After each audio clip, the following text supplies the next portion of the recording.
Blank check with Griffin and David. Blank check with Griffin and David. Don't know what to say or to expect. All you need to know is that the name of the show is Blank Check. No one would have believed in the early years of the 21st century that our world was being watched by intelligences greater than our own. That as men busied themselves about their various concerns, they observed and studied the way a man with a microscope might scrutinize the creatures that swarm and multiply in a drop of water. With infinite complacency, men went to and fro about the globe, confident of our empire over this world. Yet across the gulf of space, intellects vast and cool and unsympathetic regarded our planet with envious eyes, and slowly and surely drew their podcasts against us. Hi. I'm Morgan Freeman. I'm David Sims. And I'm Griffin Newman. Welcome to Blank Check with Griffin and David. Mm-hmm. I think the through line of this miniseries is me doing consistently horrible impressions of people that everyone can impersonate. Who have we done right now? We've done Walken. And I mean, butchered that. Right, shit. who have you swung and missed on? Walken. I think there's one other big one that I missed on. I can't remember now because we're recording all these out of order. Yeah. We're also recording like 17 episodes a day. Yes, we are. 17 a day. Yeah. We're sucking up movies as red goo, and then we're spraying them out everywhere. Yeah, and then we become gray, dusty tentacles that evaporate into the wind. What podcast is this that we're recording so much of that's sucking us dry? Why, it's Blank Check with Griffin and David. True. We are hashtag the two friends. Yes, we are. Two friends who host a podcast together. What's that podcast about? Well, it's about filmographies. It's about directors who have massive success early on, and Hollywood gives them a blank check to make their own crazy projects. All true. Based on their own whims. They get a series of get-out-of-jail-free cards. And sometimes those checks clear, and sometimes they bounce. Baby. Is that Morgan coming I don't back? know. I can't decide. Okay. We're talking about Stevie Spielberg, little Stevie Spielberg, that nice kid from down the street. In the DreamWorks era. Mm-hmm. He's won 2 Oscars. He owns his own studio. He can do whatever the fuck he wants. Yes. This miniseries is called Pod Me If You Cast, and we are up to his first of 2 2005 pictures. Yes. In his third triptych, like sort of in his third 2 and 3s, 3 and 2s even. Yes. David's 3 and 2s theory. Yeah, my 3 and 2 theory. It's, he made 3 movies in 2 years over and over and over. Then he takes a break, and then he'll make another da-da-da. Yep. Break, da-da-da. Yep. That's his rhythm. That's his drum beat.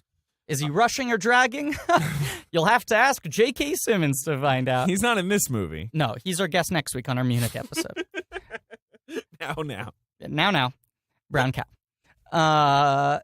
This movie we're talking about today is War of the Worlds. War of the Worlds. And 2005. Yeah, that's the theme. The famous War of the Worlds theme. Dun, dun, dun. And 2005 sci-fi disaster movie. I'd say it's a survival horror film. A little bit.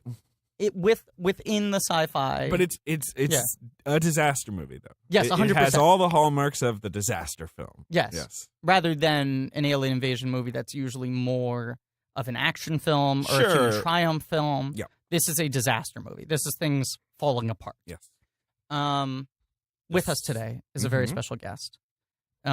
He is now throwing his hat into the rapidly competitive arms race. Yeah, to join the Five Timers Club on our show. Yeah. This is your third stop by? Yeah. This is my third stop by in this. I was on the way here. I was trying to figure out if it was my third or it feels like it's more, but that's because I think we've done other podcasts together. Correct. Sure, but no, it's the third. Correct. This is the third. Speed Racer, Clone Wars. Yes. No, Or no, Attack of the Clones, Yeah. digital filmmaking. Now this. I think you're one of 4 people who have done 3 episodes now. Is that right? So it's like the question of who's going to hit 5 first. I mean, I'm going to do it for number 1. We're going to jump into Legend. We're just going to do the Legend episode at some point. We did talk about Legend way back on the day in the Attack of the Podcast. Yeah. And we're going to do toys for sure. Yes. And right now, by saying it aloud, I've inserted myself into both of those. That movie's insane. Pods? Oh my God, I want to talk all day about toys. I'd love to talk about toys. I weirdly taped that movie off of TV when I was a kid, so I watched a bunch. Weird movie to watch a bunch when you were a kid. It's a great movie. It's a weird movie. It is the ultimate blank check. It's a great movie. David, take that back. No. I refuse to take that back. It's a fascinating movie. Our guest is JD Amato. Hey guys, somebody stop me. If only Jim Carrey had been in this movie. Yeah. That's my impression of There's Jim a Carrey. reason. He's our James Carrey. He is. Our resident James Carrey, JD James Amato. Carrey's kind of a lanky guy, right? He's sort of a... Yeah, you have similar builds. Yeah, and I pull faces that you guys at home can't hear. Yeah. But right now I'm doing a really good Richard Nixon face. Mm. The voice I don't have yet, but look at this. JD, much like the first incarnation of Batman villain Clayface, is literally molding his face into a perfect sculpture of Richard Nixon. How did Batman ever beat Clayface? You guys made a clay. Do you know that, though? The first version of Clayface isn't like a big clay mound. He's just a dude in a suit who's an actor, and he's like, hold on, let me work on this. He's like and... Spider-Man's chameleon. Yeah. Yeah, except he has to literally sculpt his face. Hey, man. How did Batman beat anyone, though, is really the question here. That's a fair point. Well, he's the world's greatest detective. What? Really? Because it seems like he's the world's greatest ninja with otherworldly gadgets. Calls himself the world's greatest detective. Yeah, and let's remember that ninjas are nature's detectives, not nature's pet detectives. When nature calls, like Jim Carrey, bringing it all back. Gotham City, do not go in there. Thank you. This has been our episode on War of the Worlds. Yeah. What? He'd be an interesting Batman. Oh my gosh. He was the Riddler. He'd be a better Batman, Oh my I think, gosh. than That's he was. some dream casting. Yeah. He'd be an interesting Batman because he's a maniac. Okay, Jim Yeah, Carrey yeah. as Batman, Jacob Tremblay as the Alfred? Alfred. Sure. We I do don't it- know why Jacob... you guys JD got has some been hard on fan for casting Jacob Jacob Tremblay. So let's get this out of the way. Okay? Okay. Oh yeah, this has to. Yes. Yeah. The third wheel of our tricycle. Uh-huh. Producer Ben, Oh, sure. let's a.k.a. get it out of Producer the way. Ben, Yeah, a.k.a. the right. Ben Deucer, a.k.a. the Poet Laureate, a.k.a. the Haas, a.k.a. Mr. Hositive, We're looking at a.k.a. Twitter. the Fart Detective, a.k.a. the Meat Lover, a.k.a. the Poet Laureate, did I say that already? A.k.a. the Peeper, a.k.a. our finest film critic, a.k.a. Birthday Benny, a.k.a. the Tiebreaker, a.k.a. Dirtbike Benny, a.k.a. Soaking Wet Benny. He's graduated to certain titles over the course of different miniseries, such as Producer Ben Kenobe, Kylo Ben, Ben I Chamalan, Ben Say Bennything, and Ailey Benz with a $sign at the end of it, is not here today. He's not. Bye-bye. Bye-bye, Benny. He's sick. The bye-bye man. He's deathly ill. He is quite ill. As You guys might have heard 4 or so months ago his appearance on the Star Wars Episode 2 Best of, the Attack of the Podcast Best of, right. which he sounded like, death was taking him, Narratively, that was 10 episodes ago. if not more. But this was 2 days before we're recording right now. He's in death's grip right now, and so we have intern Will with us here today, man in the ones and zeros. Hey, guys. Now, intern Will, what he's going to do is in post, Yes. he's going to hand this file to Ben, right? This is JD's random idea that we're It's a running great idea, with. though. When Ben is better, he will be given the file, and then Ben is going to ADR everything Will says in his own voice over it. So, Will, you don't have to do this work, but Ben, as we've trusted you before to do edits. What a bunch of shit work we're handing Benny. Wait. Here, let's do this real quick as well too. Yeah. It's like, for example, listener, right now in our headphones, we're about to hear podcast intern Will. But you're going to hear producer Ben saying the producer same Ben. things that Will says to us right Hey, now. Will, say something But crazy. Will, tell us a little bit about yourself, your actual Yeah, life. please give us like a little synopsis of your life, and Ben will re-record it in his voice. Or maybe he won't. Let's be clear. Yeah, guys. So I'm 26. I'm from Cool San age. Francisco. Cool place. Yeah, I studied psychology in college. Okay. Whoa. I can speak French. Wow. Hey, why don't Yeah. you do a little bit of that real quick? Yeah, speak a little French. Yeah, I'll speak a little French. Okay, bonjour. J'ai mat the wheel. Checks J'aime out. parler français. He likes to Hey, speak French. that's Good great. accent. Yeah. So hopefully, Hopefully listeners Ben at likes home, to speak French. Hopefully, listeners at home, I heard you Ben just heard saying a all that. heavily congested Ben Trying to gut that one out. Hopefully Ben will not be congested come like March or whenever he has to release this. Also, eagle-eared listeners will realize that anytime I've been on the podcast, Ben has been very sick. It's true. So JD, Ben, they're like opposite extremes of something. Like they can't, one can't be in balance with the other. They say if we ever touch, the world will implode. Hope it doesn't. Well, how about the world that goes to war? Yes. In Steven Spielberg's 2005 sci-fi thriller, War of the Worlds. Bum, bum, bum. Correct. Okay. So, Right. I was getting us on track. Yeah. Yeah. So, I remember the development process of this movie being weird. And It was like this. That's what the development process was like. I spent like an hour last night combing through variety pieces because I Yeah, wanted so to I get did the the same. timeline of this correct. Yeah, sure. Because it was odd. Now, Spielberg. Well, Spielberg and Cruise make Minority Report. Right. That's 2002. That comes out in 2002. Okay. It's well reviewed. Could have made more money, but generally, I think, well regarded. And those boys loved working with each other. Had a good time. Now, Cruise goes and visits Spielberg on the set of Catch Me If You Can, right? Yes. So the immediate film after Minority Report, and goes, look, I'm really happy with that movie we made together. You have to presume this is maybe right before Minority Report actually comes out, right? Makes sense. He's in production. And he goes, I'm really happy with that movie we made together. I want to do something else. Here are some things. Yes, it was during the filming of Catch Me If You Can. Right. Yeah, sorry. Yeah. He says, here are some things that I have the rights to. Right. He's got his company, He's Cruise got Wagner. Cruise Wagner. And he goes, He brings Spieley 3 movies. three movies. I don't think we know what the other two were. Unfortunately not. I would love to know what the other two were. Me I would too. love, what was it like? It doesn't matter. Carry on. And he goes, Spielberg, take your pick. Here are 3 cruise vehicles. I'm ready to make these. If you want any one, I give you creative freedom to make what you will of it. Right. And one of them was he had bought the rights to War of the Worlds earlier, I think like year Wells 2000. Novel. Yes. Yes, they had it at Paramount. They hired a writer. And he said, I'd love to make a War of the Worlds movie. Yep. Right? And so he throws out the script that they have and hires David Koepp to write it. No. First, they hire J.J. Abrams. Yes. And he refuses or whatever. He can't do it because of Lost. Yeah. Yes, he's developing Lost. Which is too bad because I would love to see the J.J. Abrams script here. I would love to see the 3 of those guys make this movie. Now, Spielberg has a hard-on for J.J. Abrams. As does Tom Cruise. As does America. Right. Well, America's at least about to. But here's some interesting timeline stuff, okay? So around this same time, J.J. Abrams is hired to write a Superman reboot. Yes. He writes a script that was covered by Anna Cool very controversially. Was it called what was it called? I believe again? it was called Superman Flyby, which something is a like that. weird Yes, fucking title. That's right. And Mick G was supposed to direct it, and then he dropped out because they wanted to film it in Australia to save money, and Mick G is afraid of planes. What does McG do now? Makes movies. What was his most recent? His most recent movie was wasn't 3 Days to Kill, right? That Costner action movie. I think he did one after The that. Babysitter is coming up. 3 Days to Kill was his most recent movie. Okay. Did you ever see He does mostly TV now, though, right? He does a lot of TV. He should That not makes be as successful and continue to get the kind of projects that he does. Guy's had a lot of chances. He's had a lot of chances, but we live in a society that enables this sort of behavior from white guys who call themselves McG. Yes. And Also, make movies like This Means War. He made the most 90s thing that exists. the Pretty Fly for a White Guy music video. No. It's Smash pretty Mouth 90s thing. All-Star music video. Yes, right. Which Oh, is he directed directed that, by too. Yeah. directed by Cool. Nick G. Yeah.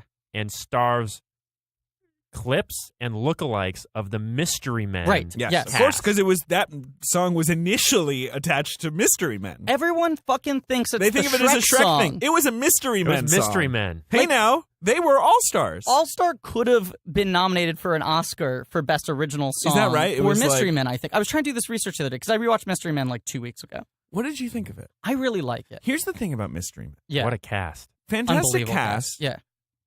Concept, whatever, but like the designs, the hero, a Mhm. lot of the heroes are really good. A couple of the heroes are not so good, but a lot of them are really good. I like all the characters. I think I like all of them. Yeah. They should have had a better director. Like, Yes. it just lacks like a little bit of like the panache you want. Like, they hired some ad guy, Well, right? see, You know? I would argue the opposite. I'd argue he's throwing too much panache on it, but the wrong kind of panache. Yeah, right. It just has the look is all off, and They the hired- set pieces are not. They great, hired a and- commercial director who Yeah. came from the sensibility of like What's his every name? He single has some- Kinka Usher. Kinka Usher. It's the only movie he ever made, and apparently on the set he went, "Fuck this! I'm going back to doing commercials." Right. But he directs it with the like overzealousness of a commercial director who's like, I got 30 seconds to stick in your craw. So Right. every shot is the most extreme shot it could be. Well, let's get into it. So the first scene of Mystery Man, basically. Jesus Christ. This is Pod Mick Street G. Cast. Mick G. I want to say Mick Podcast. We've gone down such an Yeah, alley. we really have. Nathan Rabin, in his My Year of Flops entry on Mystery Men, said that Mystery Men is far better than any movie that looks this much like Batman and Robin has any right to be. Right. And that's my review of it. It has It's that like, aesthetic. The yes. cast is so good, and Oh, I think yeah. the script's really good. I think the script's very funny. Apparently, a lot of it was like rewritten by the cast on set. But I think that movie works in spite of the fact that it's horribly directed. It is pretty badly directed. It has some just great stuff. It has some great stuff. Can I throw my hot take before we get back to McGee Sure. and then get back to War of the Worlds? Yeah. William H. Macy's fantastic. Yeah. in that Also, movie. my number Kale. one Ben Stiller performance. I think his best comedic performance in a movie. I mean, I'd have to pour over that. He's I really can't- good in that. I would also need to see Mystery Men again. It's been a long Okay, time. so And then you need to see Heavyweights So- again just to yes. compare the two. Back So to let's McG. go back- Let okay. me just run for. Well, we'll get off McG right after this. But let me run down this motherfucker. Said McGee's society. filmography. Here's what he's done. Charlie's Angels Opens debut. with Charlie's Angels. Big hit. The movie's a big hit. Mhm. It has this like MTV, videos direction style. Right. Everyone's like, great. Makes Charlie's Angels full throttle. It's not a hit. His magnum opus, though. It is an impressive movie. It's insane. Then he makes We Are Marshall, a disaster on every level. Wait, he did We Are Marshall? Yes. His bid That's for him serious trying to be cred. serious. Oh my God, I had no idea. Because I just did a TV show in Huntington, West Virginia, where Marshall is. And everything we did was in the shadow of We Are Marshall. Like the Everyone only was other like, big the last production time a that- movie was here was Exactly. We Are Marshall. Can I throw something That's crazy It's out so there? interesting. I was walking in the footsteps of McGee. Maybe What, 11 when years does ago. that show premiere, JD? February 23rd. So Okay. little it premiered, right? Yeah, so by the time this episode comes out, that show will have premiered 2 months earlier, I think. Oh, really? Yeah, Yeah. something like that. Well, go check out my brother and me on CISO. Yeah. Oh, yeah. The hottest podcast is now the hottest show of 2017. David is saying this with a smile on his face that indicates a certain level of. David's already expressed to me that he does not like television. Yeah, I'm a little out on television. We're a little burnt out. All right, today. I need to finish this McGee We Are thing. Marshall. We Are Okay. Marshall. Critical failure, box office failure, disaster. Yes. Right, and such an easy movie to make, Yeah. and they fuck it up. And then his fourth movie is what I think it is? This Means War. No, Terminator Salvation comes right, before this- that. Right, Terminator. Which Salvation. was I him forgot he did Terminator Salvation. Being like, I'm going to be Which is the James worst. Cameron. I'm going to do The worst. blockbusters, but I'm going to do God. high-minded blockbusters. There's a reason I forgot about that movie, and that we don't talk about that movie. Although we've talked about it a lot on this podcast. Inspired the most omnipresent arcade game in modern history. Every movie theater has that thing. Terminator Every Salvation. multiplex has Every it. single one Terminator has Terminator Salvation. It does. Salvation. Someone Looks pretty good. Yeah. It's got those big guns. It replaced Time Crisis, too. Someone Tom Cruise made is better. some deal that Yeah, they right. can't go back A on. grand folly. Yeah. Maybe that's like how the machines will take over. Like those machines are the first. Those arcade. Skynet created the All right. Terminator Salvation arcade Terminator machine. Salvation. Let's be clear. Another box office failure. Correct. Like he's been given the keys to things. He keeps fucking up. So far, he has one successful movie. It's 2000. This Means War comes out in 2012. That movie is a calamity. huge. It's huge a huge disaster. bomb. Yes. It was a huge budgeted movie. 3 hot stars. Yeah, Lot of money although, behind it. Like in the retrospect, you're like, maybe they weren't quite hot stars yet. Weird cast. Like, Here's what I'll say though: is that and then 3 Days to Kill. Yeah. the size of the barely budget, came out. the size of the budgets and action stuff. Very few people can wrangle something that huge. Yeah. and That's large. the thing. It's a skill. That's why he keeps getting jobs. Right. But he's not good at it.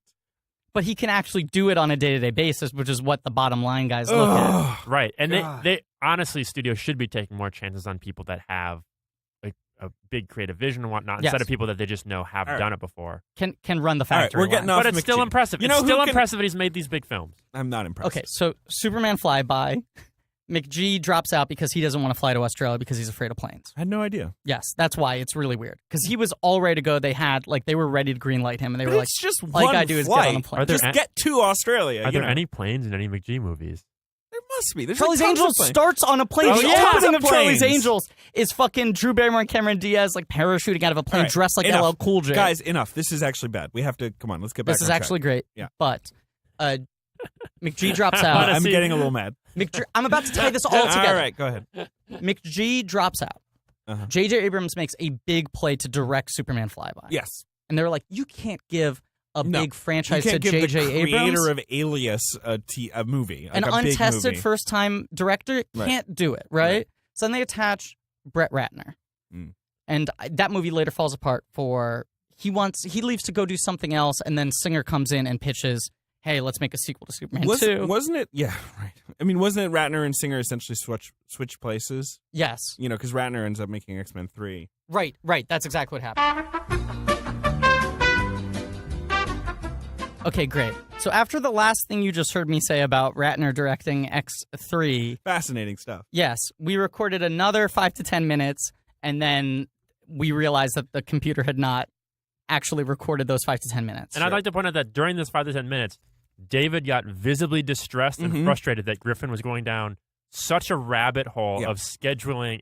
Honestly, this sounds like a bit. This is not. No. We went down such a rabbit hole. It was like Return of the Jedi level, me getting stressed out. Well, for listeners of our show, it's probably hard for you to imagine David getting frustrated with me going down a weird corridor, but it happened. But here's the thing that's distinctive about it. I was getting frustrated because I knew the timeline wasn't matching up for me. So it was two things. It was one, oh shit, we're off track. And two, wait a second, like, that doesn't make sense. I know it doesn't matter. Okay, so in like a Groundhog Day-esque moment now, this means that David gets to get another chance at this day. All right. Okay, and I get another chance to recite the timeline in a way that is coherent and doesn't 60 seconds break David's brain. Okay, 60 seconds. Tell me when to start.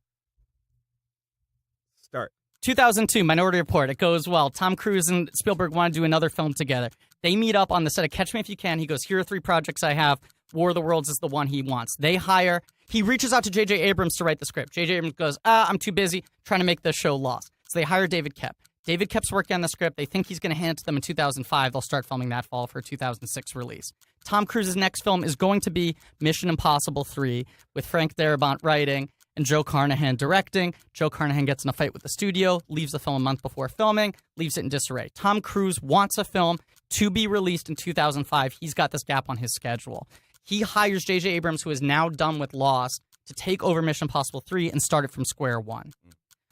But now, that means the film is pushed back at least a year. So what does he do now in 2005? He goes to Spielberg, who is in active pre-production on Munich, which he's going to release in 2005, and goes, hey, I have a hole. Can you push back Munich for like 6 months and make War of the Worlds with me? I just got this first draft from David Koepp, and I love it. And so Tom Cruise and Steven Spielberg commit to making War of the Worlds in the summer of 2004, starting filming in November of 2004 to be released the following July, which is a crazy timetable. Yes. June. Good job. That was about 75 seconds. That was not bad. Pretty right? good. It was not. Pretty good. It was not 10 minutes. No, it was not 10 to 20 minutes. And you didn't lose your mind.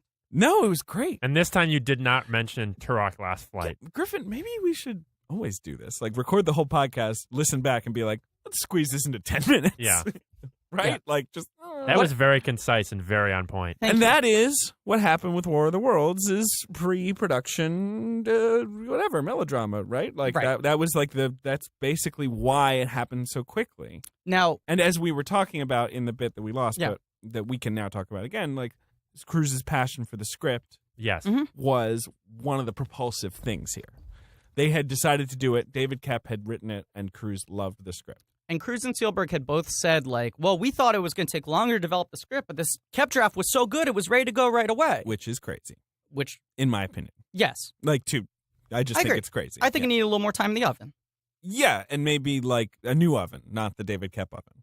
Yeah, maybe you get move a from new oven. David Koepp's toaster oven to putting it, like, you're like, okay, it's warm, but it's not crispy yet. Yeah. Let's put it in a real gas oven. I also think, and we'll talk about this later, I think there is, this sounds like this is a joke, but I truly believe that there is a post 9/11 rush of people trying to tap into the emotions that are being felt. 100%. And I think my guess is a total assumption, which I hate assuming stuff, but it feels like right after 9/11, going War of the Worlds is a story that needs to be told again. Yeah.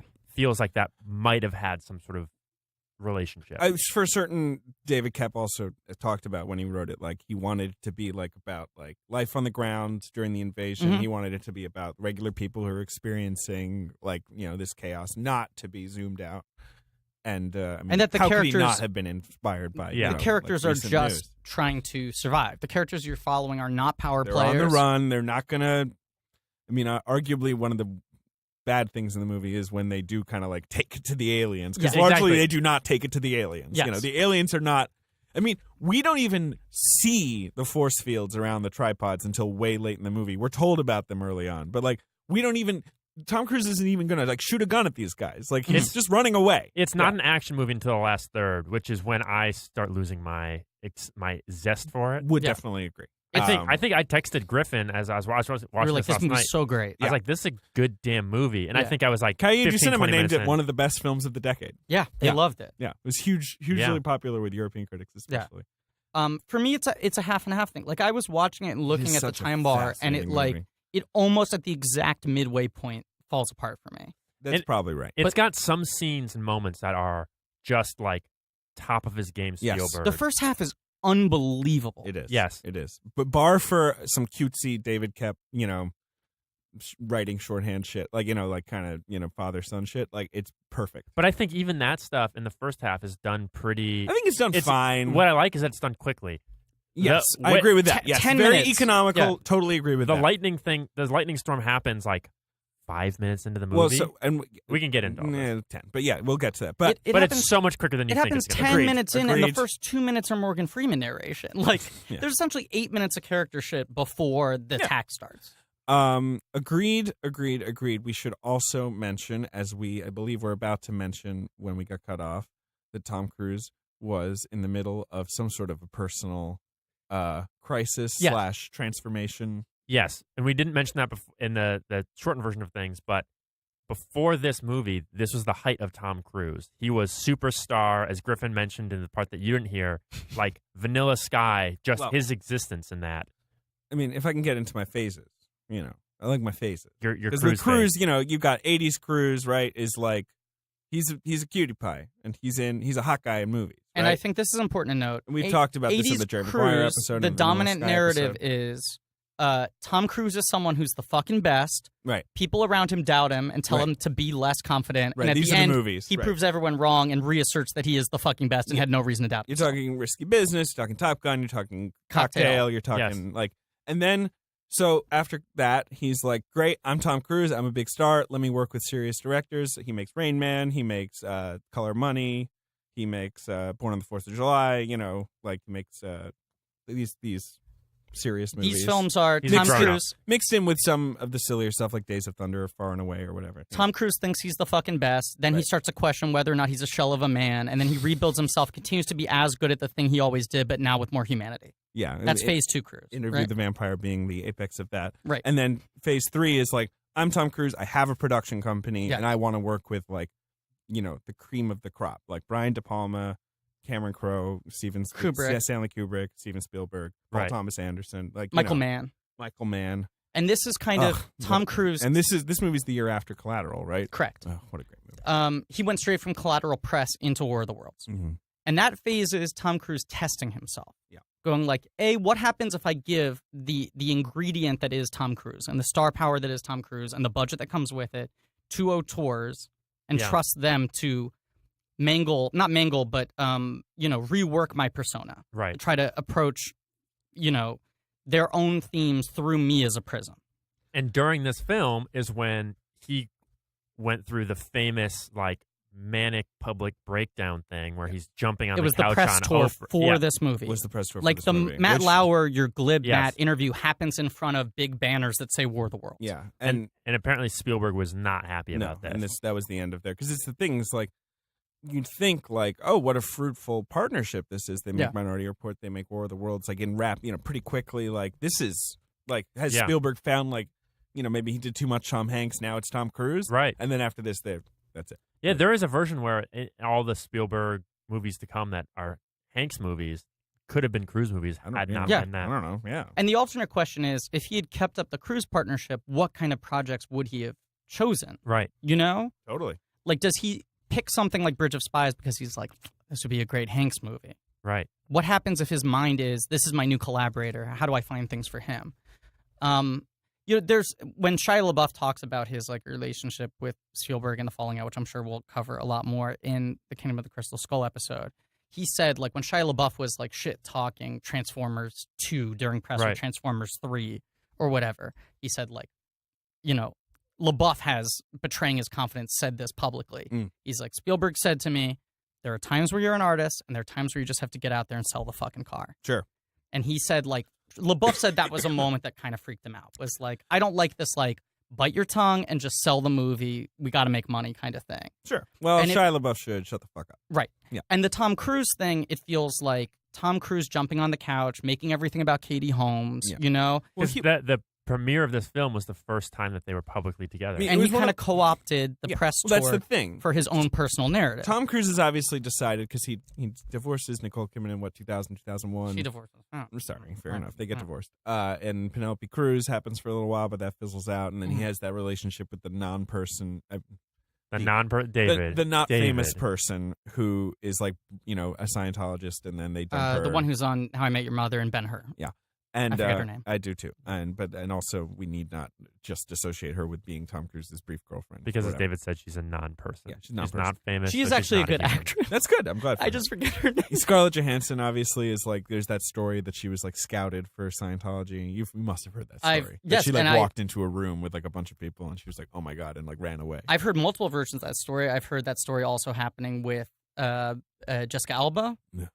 happening with, I believe, Rachel McAdams, happening with Kirsten Dunst. This There were is sort of all alleged. open call auditions. Not Hey, open call, but This like is alleged. a series of screen tests. Sure. They were sort of like, whatever. This is alleged. Anyway, Alleged. Tom Cruise. I say all these things on the podcast that aren't real. Don't take anything I say seriously. I say, Also, if you Tom- want to make a Scientology, if you want to make a star of anyone, Griffin Newman, he's here ready. I'm ready. Tom Cruise is obviously ready himself to embark on the next phases of his public life. Right. And he decides that the War of the Worlds press tour is the place to do this. A brand refresh. To refresh his brand, here's Katie Holmes. I love her, I love her, I love her. Jumping on the couch. She's a nice Midwestern girl. I'm an average Joe. We got a real new Coke situation here. Yes. I think it's remarked. I've read somewhere, that Steven Spielberg was supposed to be at the Oprah interview as well, and he had to drop out because I think he was making Munich or he was. Oh my God! And so, like, would there's that not have been one of the greatest cultural items of all time? exactly. If There's Spielberg some was just sitting there with his hand over his mouth. Like, right, sort of like but there's some like alternate getting- reality where it's like maybe Cruise is chill because Spielberg is there, and like Yeah. maybe everything goes differently. Like Yeah. who knows? Or maybe we just have this insert shot of Steven Spielberg like bouncing slightly on the couch as Tom Yeah. Cruise is jumping on it.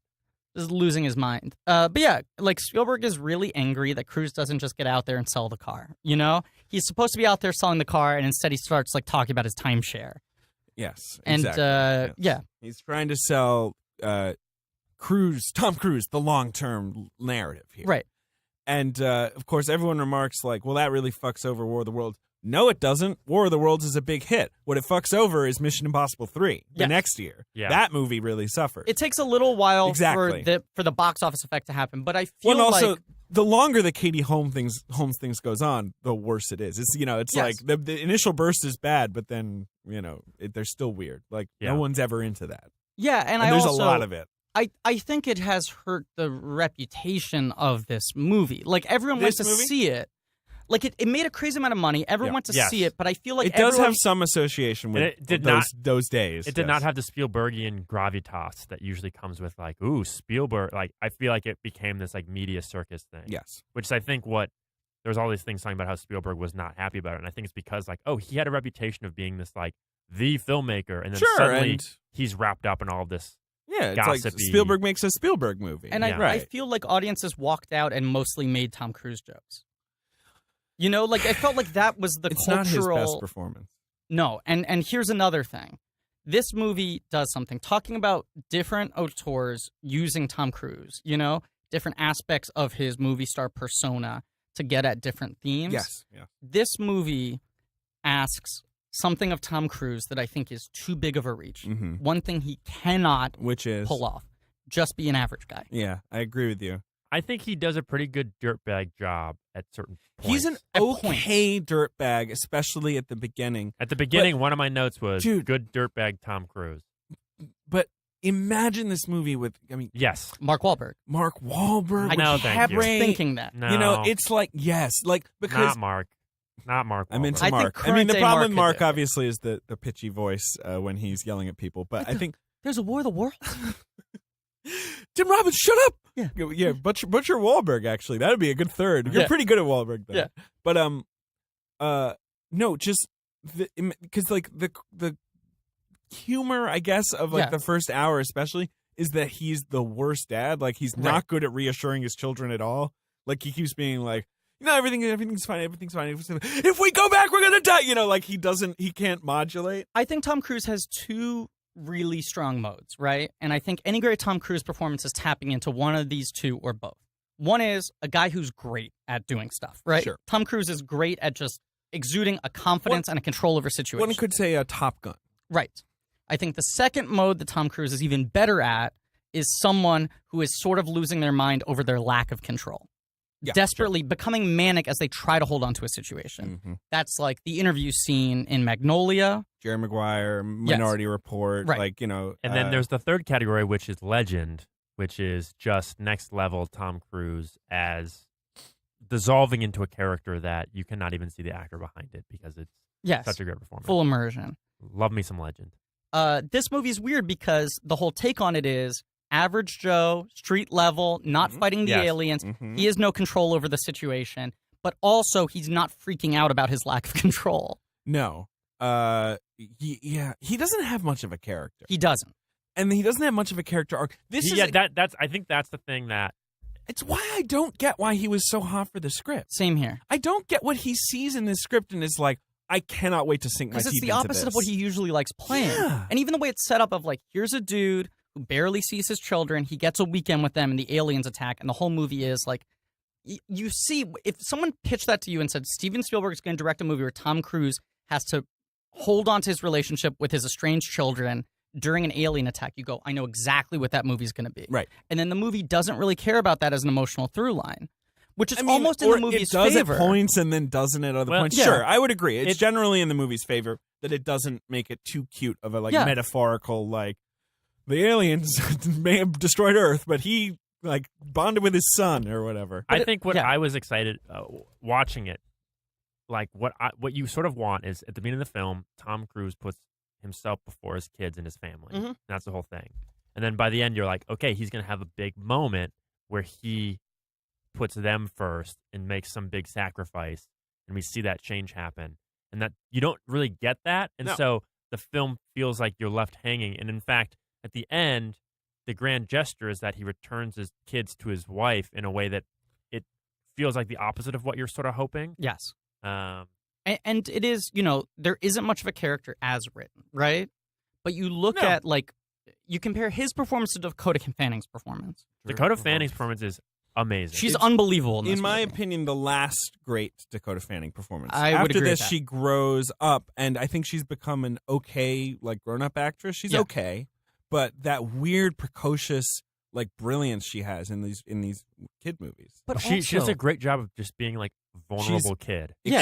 And not in a precocious way, I think. Good. No, but she is precocious. But I don't mean that. Not in a way that is like, I'm a child actor trying to It be doesn't feel like like performance. It feels like a genuine precocious exactly. kid. Yes. Exactly. Not precocious in But like quotes. that's the same energy that she brought to I Am Sam. Yes. Like, the movies where you're just like, there's something I know this is a stagey kid. Like, I know that this is a kid who you call cut, and she's like a perfect little child actress. Right. But there is something like real to this character that she's created. Yeah, there's some vulnerable moments. I shed tears twice last night watching this. She's good in I Am Sam. I did She's not good in Man predict. on Fire, and she's good in this. Mm-hmm. Like, she's not great in like Uptown Girls Or whatever. Cat Like, in the Hat. Cat in the Hat, like the ones where it's more like a cutesy movie. Yeah. where Who's the best in Cat in the Hat? Who's the best in Cat in the Hat? Alec Baldwin. I never saw Cat in the Hat. Alec Baldwin's good in Cat in the Hat. That movie's a fucking nightmare, though. that movie is a real blank check movie. You credit 2 points, you were going to say. Yes.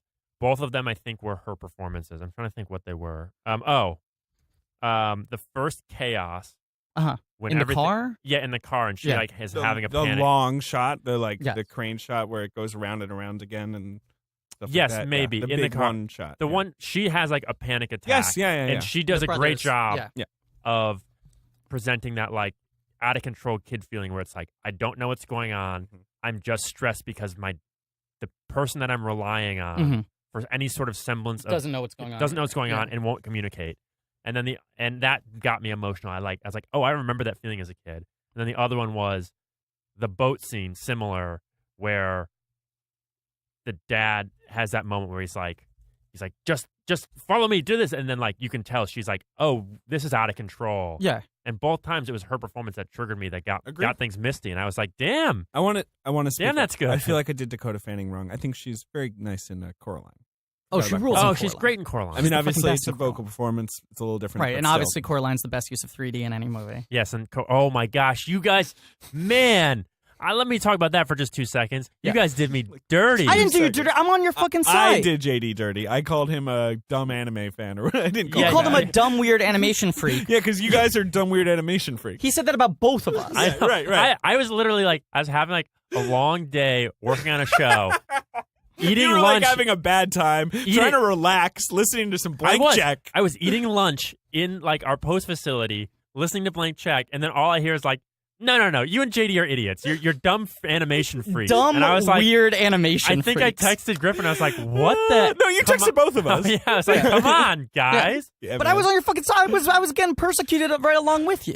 Anyway, if you guys wanna- Coraline is the strongest visual and thematic use of Thank you. stereoscopic film that has ever been created. Avatar looks cooler in 3D and is Yes. more immersive. Thematically, doesn't mean anything. Coraline's the Yeah. one film that uses three-dimensional depth Uh-huh. thematically within this narrative. as Yeah. a piece of Fascinating, the language guys. of film. Yeah, bunch of dorks I'm talking to right now. JD and I Dorks. high-fived. For those of you at home, Coraline. JD and I high-fived. Coraline. Ben, put a big high five sound effect in there. Yeah. Got it. It's a better, Okay, and better Ben, movie and also than dub Avatar. over Will saying got it. All right. Yeah. War of the Worlds. War of the Worlds.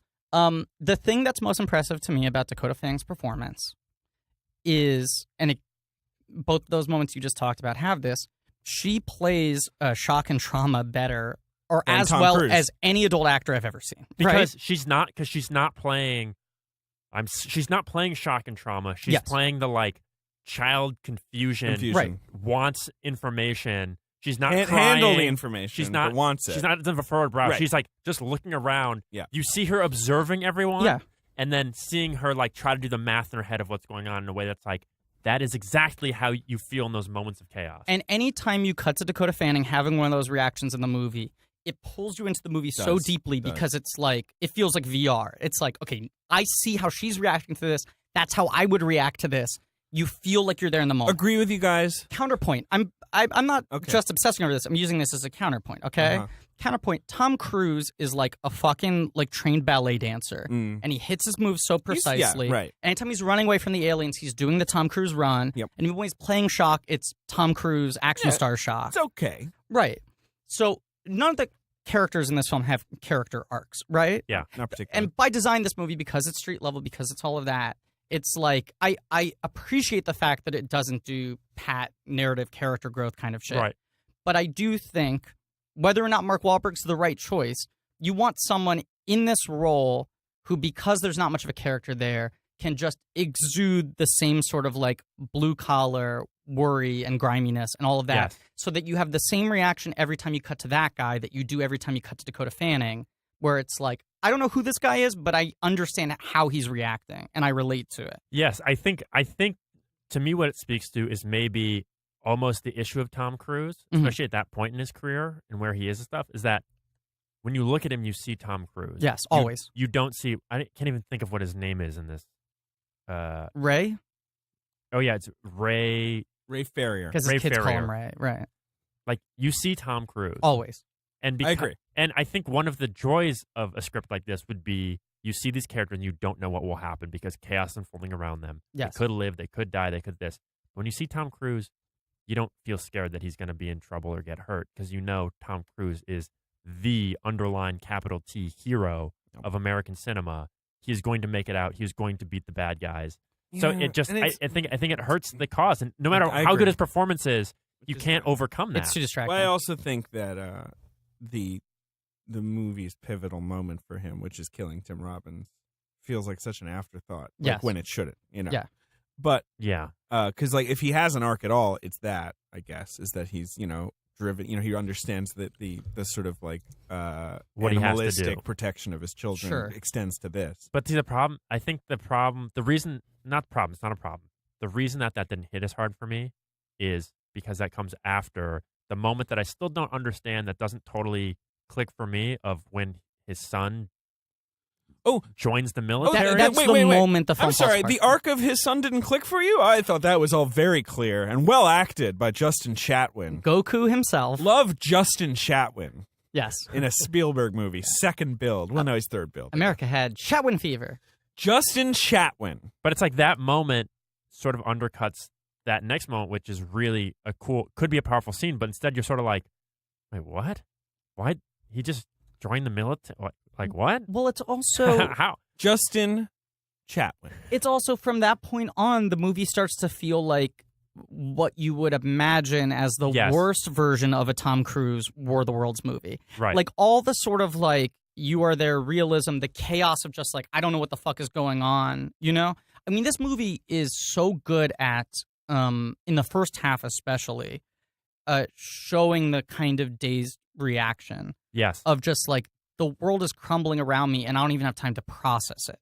You Right. know? Like the moment when the lightning first happens, I really love. When he's outside, he's like, "Look at this! This is so cool." And then the daughter gets scared, and then he gets scared, and then he gets really scared, and then the daughter gets really scared because he's gotten really scared, and then suddenly he's like, "Oh, this thing that I thought was this cool, daring, fun thing to sew my daughter is now out of control." Yeah, well, he's doing the dad thing at first where he's like, nah, Dad, don't worry about it. Check it out. Check it out. Come on. I know it's scary, cool. but, you know. Right. He also has a classic Tom Cruise, young Tom Cruise scream when the giant lightning strike happens. He screams like he did when he was like younger. I feel like the older Tom Cruise scream is like a masculine, manly thing.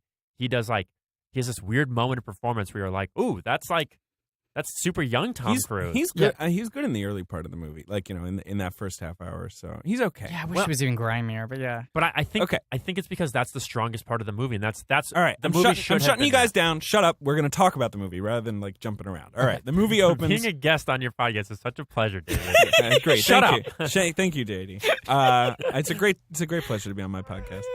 I love you, David. I'm a little hungry. Hey, I'm realizing. hey, that's David, what's I love happening. you. I love you too, JD. I really do. I do too. Yeah, it's great. No, seriously. I know we've known each other for a while. Hey, guys, I'm here Yeah, too. also, one of my I'm favorite also Griffin. here. Hi. One of my favorite things is talking movies and TV with I you guys. know. We've had so much fun over the years talking much movies fun and over TV. here. Also, like before we recorded this, we talked for like maybe an hour. Yeah. Yeah, because Ben was Benny dead. overslept. Yeah. Benny and the Jets, more like Benny overslept. Yeah, Benny and the Z's. Benny overslept. That's the theme song. The now. movie is set in Bayonne, New Jersey. Yeah. Not Patterson, New Jersey. Bayonne, New Jersey. The opening, he's working in Brooklyn. I found out. The opening yeah. construction site's supposed And to be a Brooklyn. lot of this movie was shot in Brooklyn, and that Yes. final scene when he's in Boston, like Brooklyn that was shot like Brownstones. on my block, Yeah. basically. Right. Yeah. Yeah. So he's a real he's a guy, man. He's a real blue collar guy. Yeah, this guy's really a guy. He's got like a Carhartt jacket. yeah. He works that old shipping container thing real good. He He's likes the best there bullshit. is. They have a little shot where they have a close up of his hand and it gives a little tap, tap, tap, tap, tap, tap. Oh, to yeah. the- And it's like, oh, this guy knows what he's doing. He's the guy that the judge from The Wire, who's in that opening scene, Mhm. Judge Fahey or whatever he's called in The Wire. He's like, guy, you got to work the next shift. Only you can do all the shipping container stuff. He's like, Yeah. I got to go home. Well, I like See my kids. The one line he has, which is such like a want line, is like Oh, yeah. he's like, you know what your problem is? And then Tom Cruise goes like, huh, I know a lot of women who could tell me. And the guy goes, doesn't even finish his thing. Yes. Things that normal human men say. David Kep. That's what that is right there. That it really, I mean, like that's. I really think that's the kind of shit he brings to the table. Yeah. He's got such a sort of Robert McKee, like we're gonna do it. We're gonna set everyone up. Well, so he said But he did. He's set up. He's set up there. That's the can't only deny thing it. I'll say for it. Happens fast, and he's set up. I feel like David Kep's a guy you hire to adapt something, give you the bones of it, so then you can like rewrite it and add some personality to it. Absolutely. Like the best David Kep scripts, you feel like then someone else with some finesse came in and like put a nice coat of paint Now, over the bones. To be fair, Josh Friedman is also credited here. But I on think this script. only because he wrote the first draft. I believe he had written the first before script. Spielberg came The on one board. that they tossed out. Yes. Of course, you know what he's working on right now. What? Avatar 2. Avatar. Tuvatar. So, Avtutar. Tuvatar, the second to last airbender. War of the Worlds. So his kids are home for the weekend in Bayonne, New Jersey, in his shitty little place. Both of his kids call him Ray. Both they of his clearly kids don't call him know Ray. him that well. There's a car engine in his living room. There is, which I like. I like his place is appreciably shitty. I also like that he has like a decent bedroom set. He's got like kind of a nice, like he's got some good stuff. Yeah. And then also like a bunch of random crap.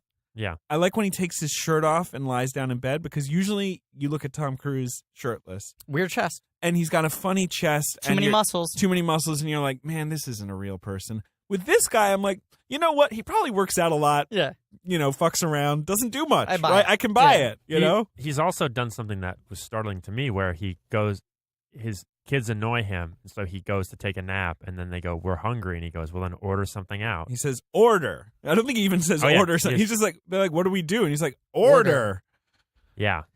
And then, so he lays down and has that nap. There's a moment also that, to me, is the part of this film that aged the most.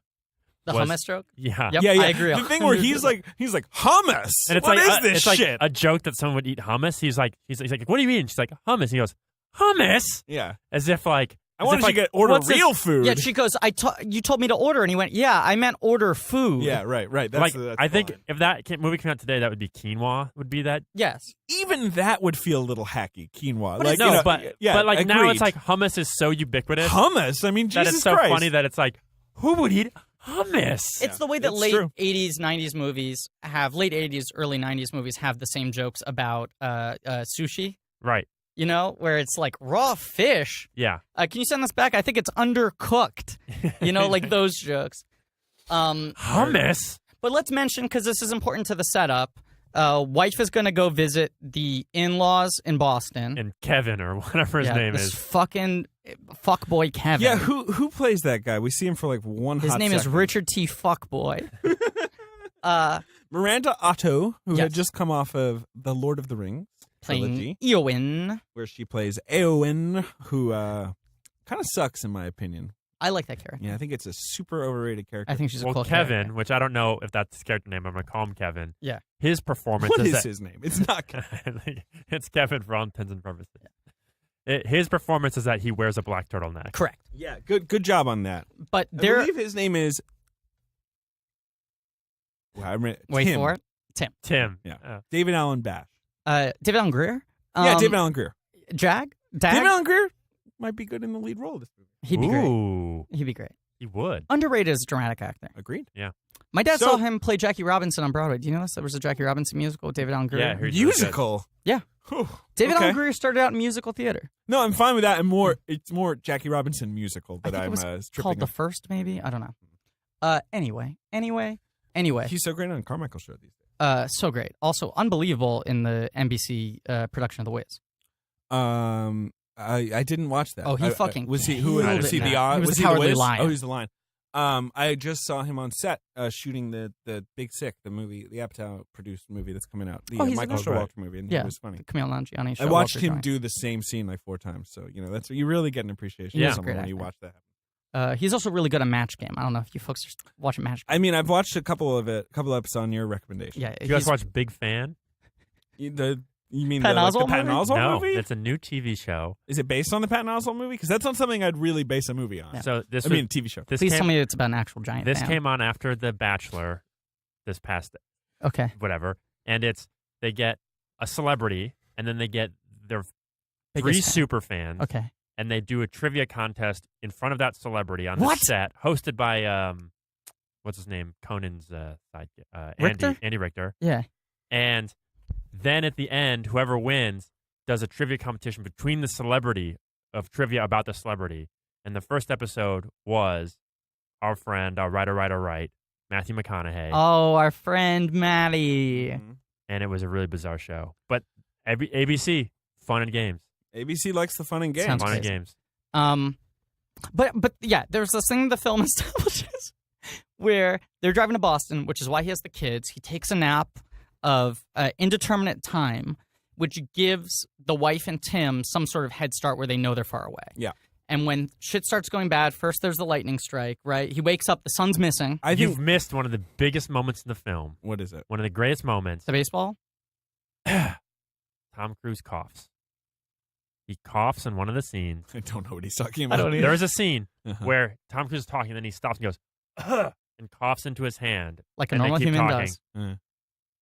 to set up the fact of how the humans are to defeat the aliens in the end. Oh, he's sick. He's sick. He's coughing. And they put that in, and they like highlight it, and it's like a moment, and you're like, Sure. if you didn't know what the world's about, you'd be like, oh, Tom Cruise is gonna die, but instead you're like, I get what you're doing here. I get it. Yeah.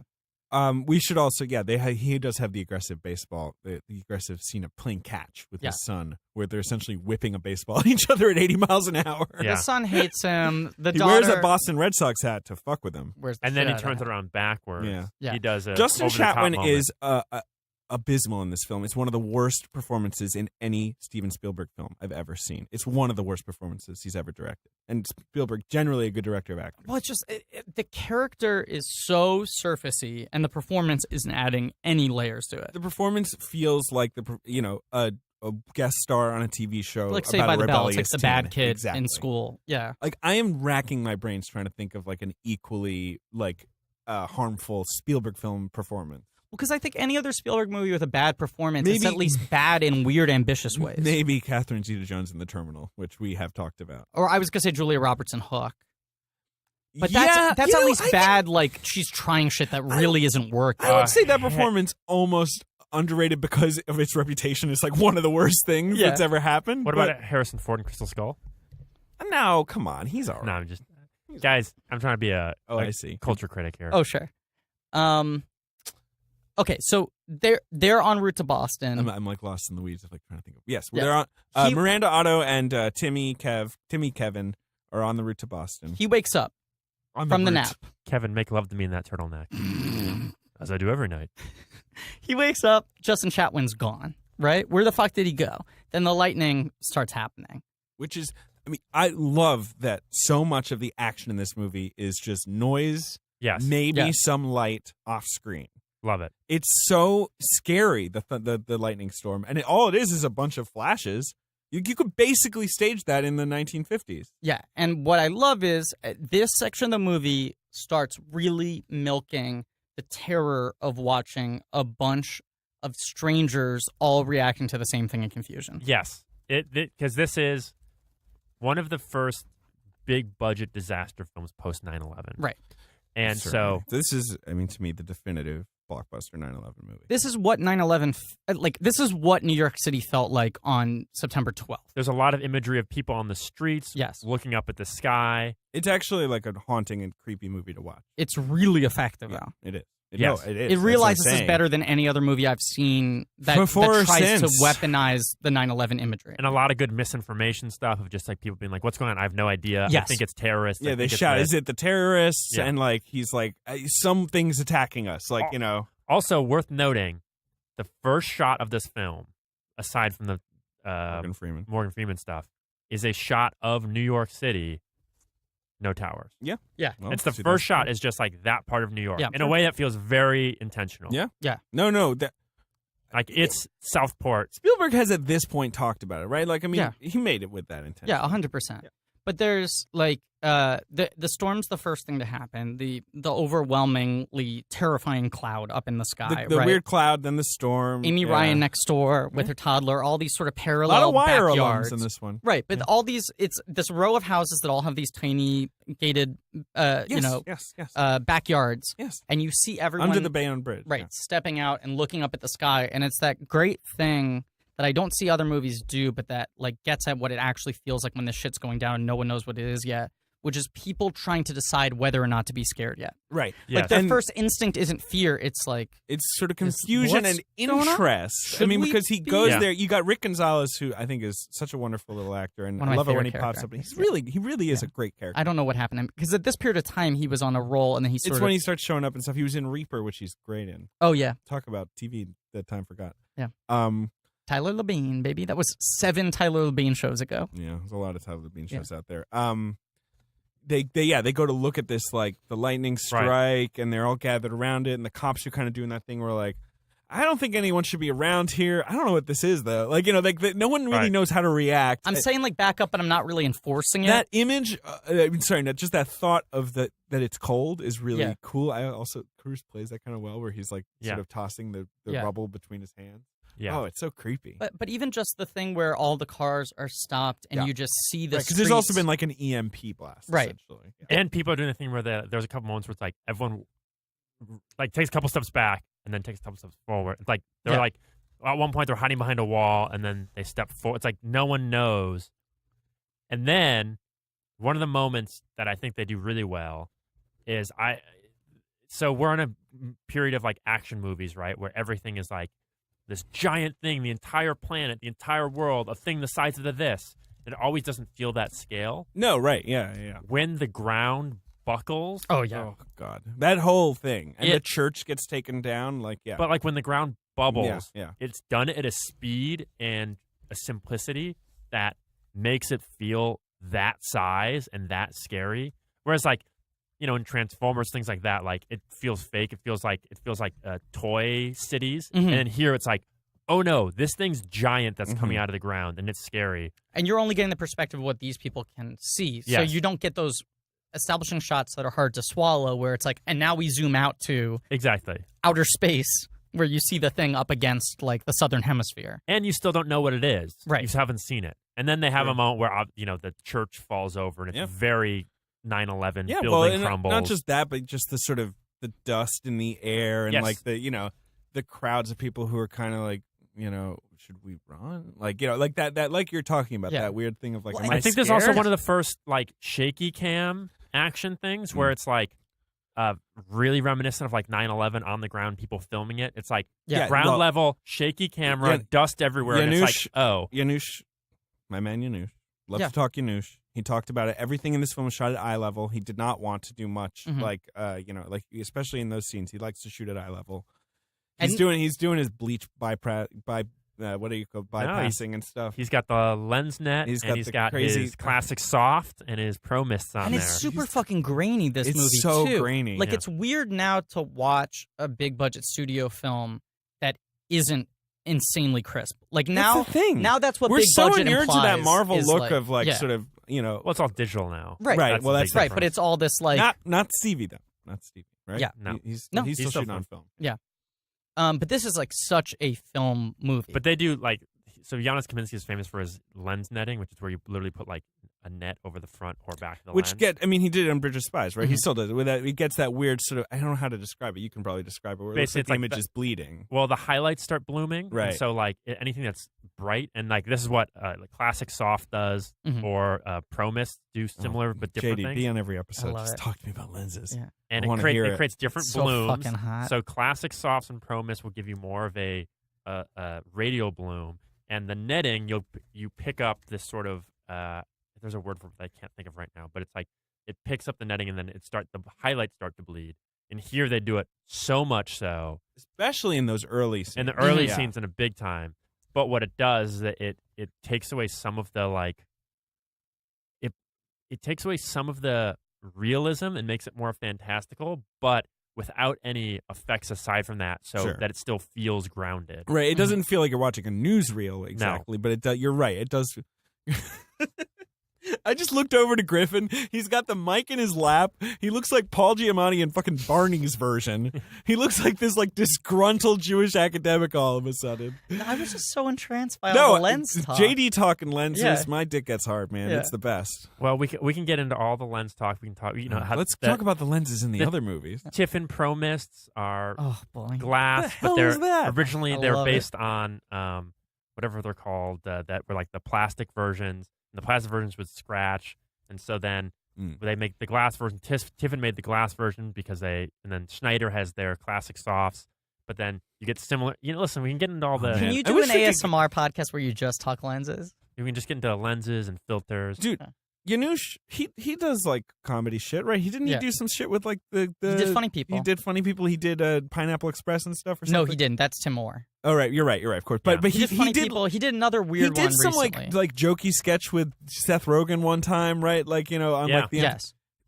How hard would it be to get Janusz Kaminski like in this podcast? You know what I mean? Like I feel like he probably get him. Well, he's definitely a listener. He's a blankie. Yeah, he could talk about how the Wilson Superfrost, his preference to Pro Mist over. All right, those fucking to get us back on track as much as I don't want to. The tripod emerges. And he shot How Do You Know as well. It's so funny. So weird. That's the other one. Okay. And starts blasting people with its heat ray, which is depicted pretty faithfully to the H.G. Wells, like it's a heat ray in the H.G. And like that is the idea that it's just like no blood, no gore. It just turns people into soot. It just like poofs their body. But their clothes are fine and they poof away. Right, which is kind of amazing. Can I talk about the image that kind of unnerves me the most as like someone who was a kid in New York? Sure. On September 11th and the days following. It's moving back a second, but it's when we're introduced to Rick Gonzalez. JD's now getting into my Barney's version position. Yeah, Barney's version. With the mic on the lap, sitting back. It's when he first runs into Rick Gonzalez and Yoel Vasquez, and they're the two like dudes he knows, and it's like the long tracking shot with them walking down the street. Mm-hmm. And in the foreground and the background, you just see all these people getting out of their car and all walking in the same direction. Right. Yeah. And it's very unnerving to see in like a populated city area. Right, everyone doing that. In the same way, not in panic, not running, but just in curiosity, like and you just see more and more people. It's scary to watch. It is scary. That many people coordinated. Do you ever have a moment walking down the streets of New York where like it might only be 3 people look up at the same thing and like you freeze and are like, what are they looking at? Right, because it's very rare in New York where everyone kind of just is like, move out of the way, I'm going where I need to go. Yeah. That people all start doing the same thing. Like strangers on the street start doing the same thing. And if that happens... The phenomenon where it happens to me the most, because that's unusual in the city, but in the subway. In the subway, right. All the time, especially because I always have my headphones on. This happened to me just yesterday, Yes. where it's like, suddenly you notice that everyone is sort of moving towards the doors and kind of peeking out the door. You know, like right. your train is stuck in a Yes. station, and then you like look, and then you realize like, oh, some fucking thing is happening. Right. You know, and people are either kind of migrating over there, or at least like looking, craning their necks and looking at. It's an alarming feeling. Does that incredibly well. But so zapping starts happening. Tom Cruise runs back, Yeah, right? He gets covered in ash, essentially. Right. You He know. does a Tom Cruise run. And he does a Tom Cruise run, but I really like that. No, it's when they're driving that has the highway shot, right? Yeah, this is when the church starts this like is getting just- sunk in the ground, but this is also really well done. It is. It's wonderfully done. And yes, he does a Tom Cruise run, but there's just something so, at the time I felt it and watching it now, it's something so alarming and weird about the effect of people getting sootified, essentially.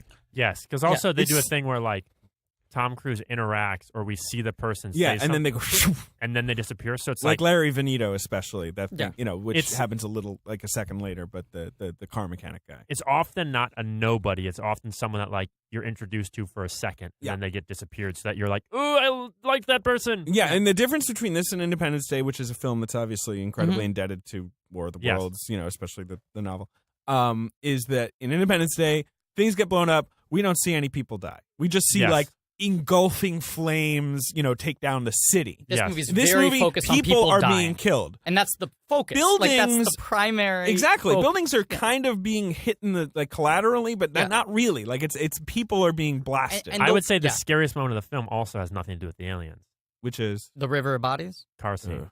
The river of bodies is fucking scary. What with the car scene? Car scene. Before the diner. Oh, you mean like when the swarm of people? Yes, that's the most upsetting moment in the film. Ugh, that's awful. But we're gonna get to that. Yeah. But he gets the kids. He goes to Larry Veneto, who he had told to put a solenoid in the car engine, because he's a car mechanic. Which, listen, I don't want to be this guy because I hate this guy, but like, please don't be this guy. Think about it, JJ. Tom Cruise is the only one in the entire country that knows how to fix this car. Yeah. Well, my guess is that other people, because you do see the things are working eventually, right? Like, so other people eventually have this idea, but Tom Cruise, he's right there. He's at just the right, perfect time. I don't know. Who gives a shit? I don't He know. has I don't a want to be that solenoid guy. car. Yeah. Come on. The guy wants him to get out of the car. He's like, "What the fuck are you doing?" Oh, that is it. That is the first. Okay, so there's a couple moments that happen. One, he takes the kids and they're like, "What's going on?" And then he has a moment where he's totally like out of his mind, and he's like, "Just you have 60 seconds to grab anything," and getting like he's not telling the kids, and that's when they first start panicking. Right. And you're like, "Oh, you're a bad dad." Kids are freaked out, and then he walks them over to this car that is not his, that he told the guy how to change the engine. Right. And they get inside. This is the first moment that is like some good Spielbergian tension. Yep. The guy that owns the shop comes up and he's Larry like, Veneto. Larry Veneto. He's like, "What are you doing?" Let's get it. Cruise is like, we gotta go. You can get in if you want. Like, that's the only concession he gives. It's like, get in right now or we're all gonna die. He's like, get in now or you're going to die. And then he screams that. And Right. the kids start freaking out, obviously. And the kids start like, the dad, what's going, like freaking out. And then finally, Tom Cruise is like, close the door. And it's like, that's a scary moment when the son has to close the door on this guy. And the guy starts And the guy's like, it's not your car. Like, what do you, Yeah. It starts off like funny and cordial. Yeah, I'm like, yeah, what are you doing, man? And then it gets to like, get out of the car. And he's like, nah. It gets so stressful and tense. Yeah. And then, bam.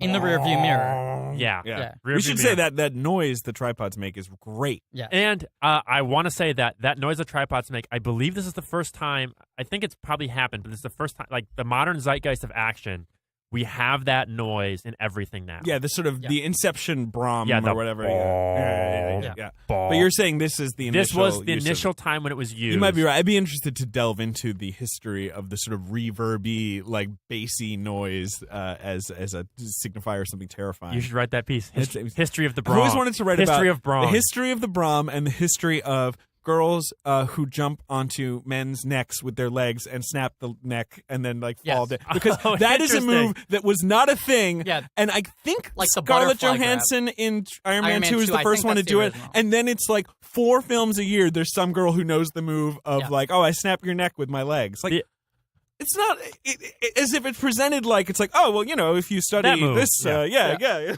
The other one that there's a quick digression that I've been trying to figure out actually, and maybe you guys can help me as well, is the trope of the abandoned children that are left to form their society on their own and are like half children, half whatever. Uh-huh. Because I was watching. What are you talking about right now? So like Mad Max. Like the War Boys?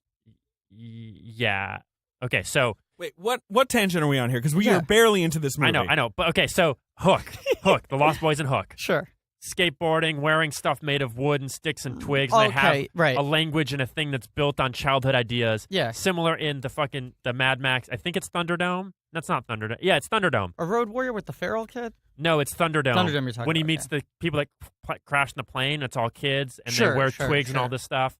And then like the Swiss Family Romps, like, and the Ewoks, I think, are a similar thing. This idea of like primitive, childlike concept. Like, where did that come from? Isn't Lord of the Flies the originator of that? I think it might be, but as it's depicted, it's like this like weird aesthetic that has now become like, it's not steampunk, it's like nature punk. But that's why I think it comes from Lord of the Flies, because it's like the island. You know? It is, but it grew into like this weird techie. Anyways, What are we talking David's about upset. right now? Okay. like you want to think about women who snap men's necks with their that thighs? was a great David. tangent. I'm the host, and I go on tangents.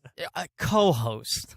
All right, Well, I'm a host. all right. So David just We are both David's- co-hosts. David just put his feminine thighs around the neck of this tangent and My snapped guys it. are pretty feminine.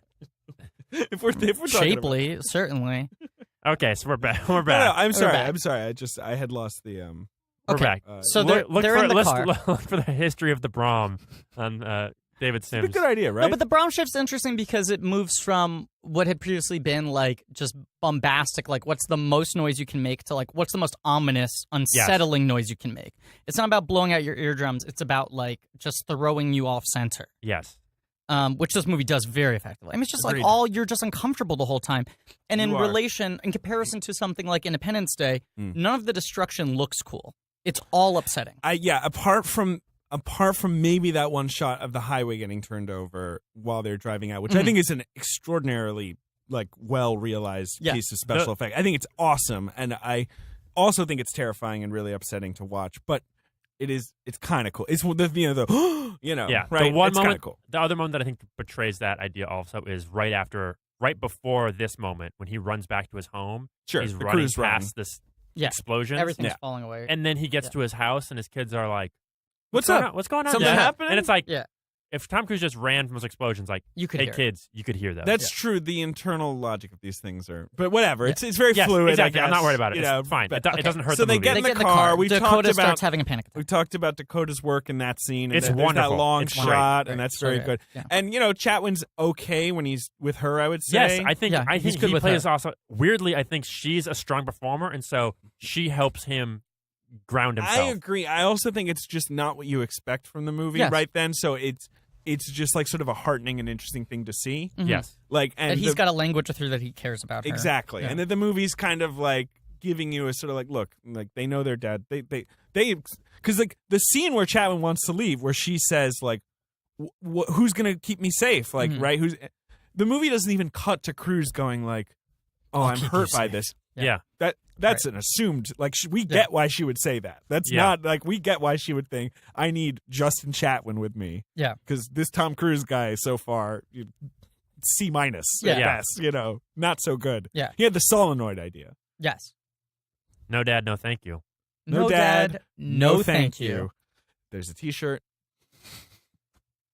Okay, so It's no dad, no thank you, and it's the no thank you is the legs of a woman snapping the neck of the no dad. so the car brings him to the most disturbing scene, which is when they hit the crowd, right? Yes. Okay. So Well, yeah, is there anything in between those? yes. So they drive first. Yeah. And they're driving through all of the. There's conveniently a perfect car-sized path between all the stopped cars. Right. Like all Right, the he cars. drives up the highway. Right, it's true. Yeah, of course it would be gridlock. bumper to bumper. Yeah. But it's fine. It's fine. I'm not worried. There's not a criticism. It's just a funny whatever. Agreed. Yeah. Then they have a moment that is the moment that you talked about as being one of the most unsettling moments, where the daughter's like, "I gotta pee." Oh, right. Yeah, that happens right then. Right, She's where- like, "I gotta pee," and he's like, Yeah. "Okay." So they pull over at And this like farm. I also like this because the audience, of course, is going like, "Oh no, this is a terrible idea," especially abandoned farm, aliens are abandoned gonna come farm. and grab her. And she's the like, amount of tension is crazy. Yeah. the amount of tension is crazy. She's stressed out, but she's not at his level of stressed out. Because He's he's stressed kept out from her what's exactly going on. And so he's like, "Just pee right here," and she's like, "I'm not peeing in front of you. Like Right. that is Priorities. not going to happen." Yeah. And so she's like walking like an uncomfortably long way to like the nearest bush. And it's great tension because Tom Cruise keeps going, "Stop right there." Yeah. Right? And she's like, "No." And she doesn't get how serious this is. And he's Right. like, "You're getting too far away." And it's like a really good moment of tension. Tom Cruise's performance is great there. Tom Cruise is good, and also, but at the same time, he is so wonderfully ineffectual. I think that's the scene where he goes, "I'm making a list of all the times you're not listening to me, and I'm going to tell your mother." Like, he has Yeah. nothing. Yeah, he I'll has tell your no mother. parent power. But also, it's a crazy wide shot, right? Yes. That holds for a while, so you just see Dakota Fanning running further and further off in the distance, becoming smaller and smaller. And almost every other time the movie has gone this wide, it's to show a crazy ominous force in relation Yes. to our characters. And Tom Cruise sets up, he says a thing that makes you nervous. He's like, "Someone's going to try to steal our car." right, And so he's got to stay with the car. right, And then the farthest she gets away, you're like, God, if someone comes or grabs her, like, where's he going to go? Like, how's Yeah. he going to deal with this? And it gets scary. Then we cut to Dakota Fanning. She's gone into the little woods area, Mhm. walks down to water where she's going to, like, ostensibly go pee in the river or we whatever. hold on her face and her reaction for a while before we cut to what she's seeing. Right, because then she goes from happy, going to go pee to, uh-oh, oh, God, oh, God. Is that a body in the water? Is that a body in the water? Right. We see a body come down the river. Then we cut to a reverse shot behind her where she's in the foreground, the river's in the back, and we see this body. It's ominous. It's scary. The music hits. But then Spielberg, in his infinite Spielbergian touch, like hundreds of bodies then Yeah. come down the river. And it's like, you have the.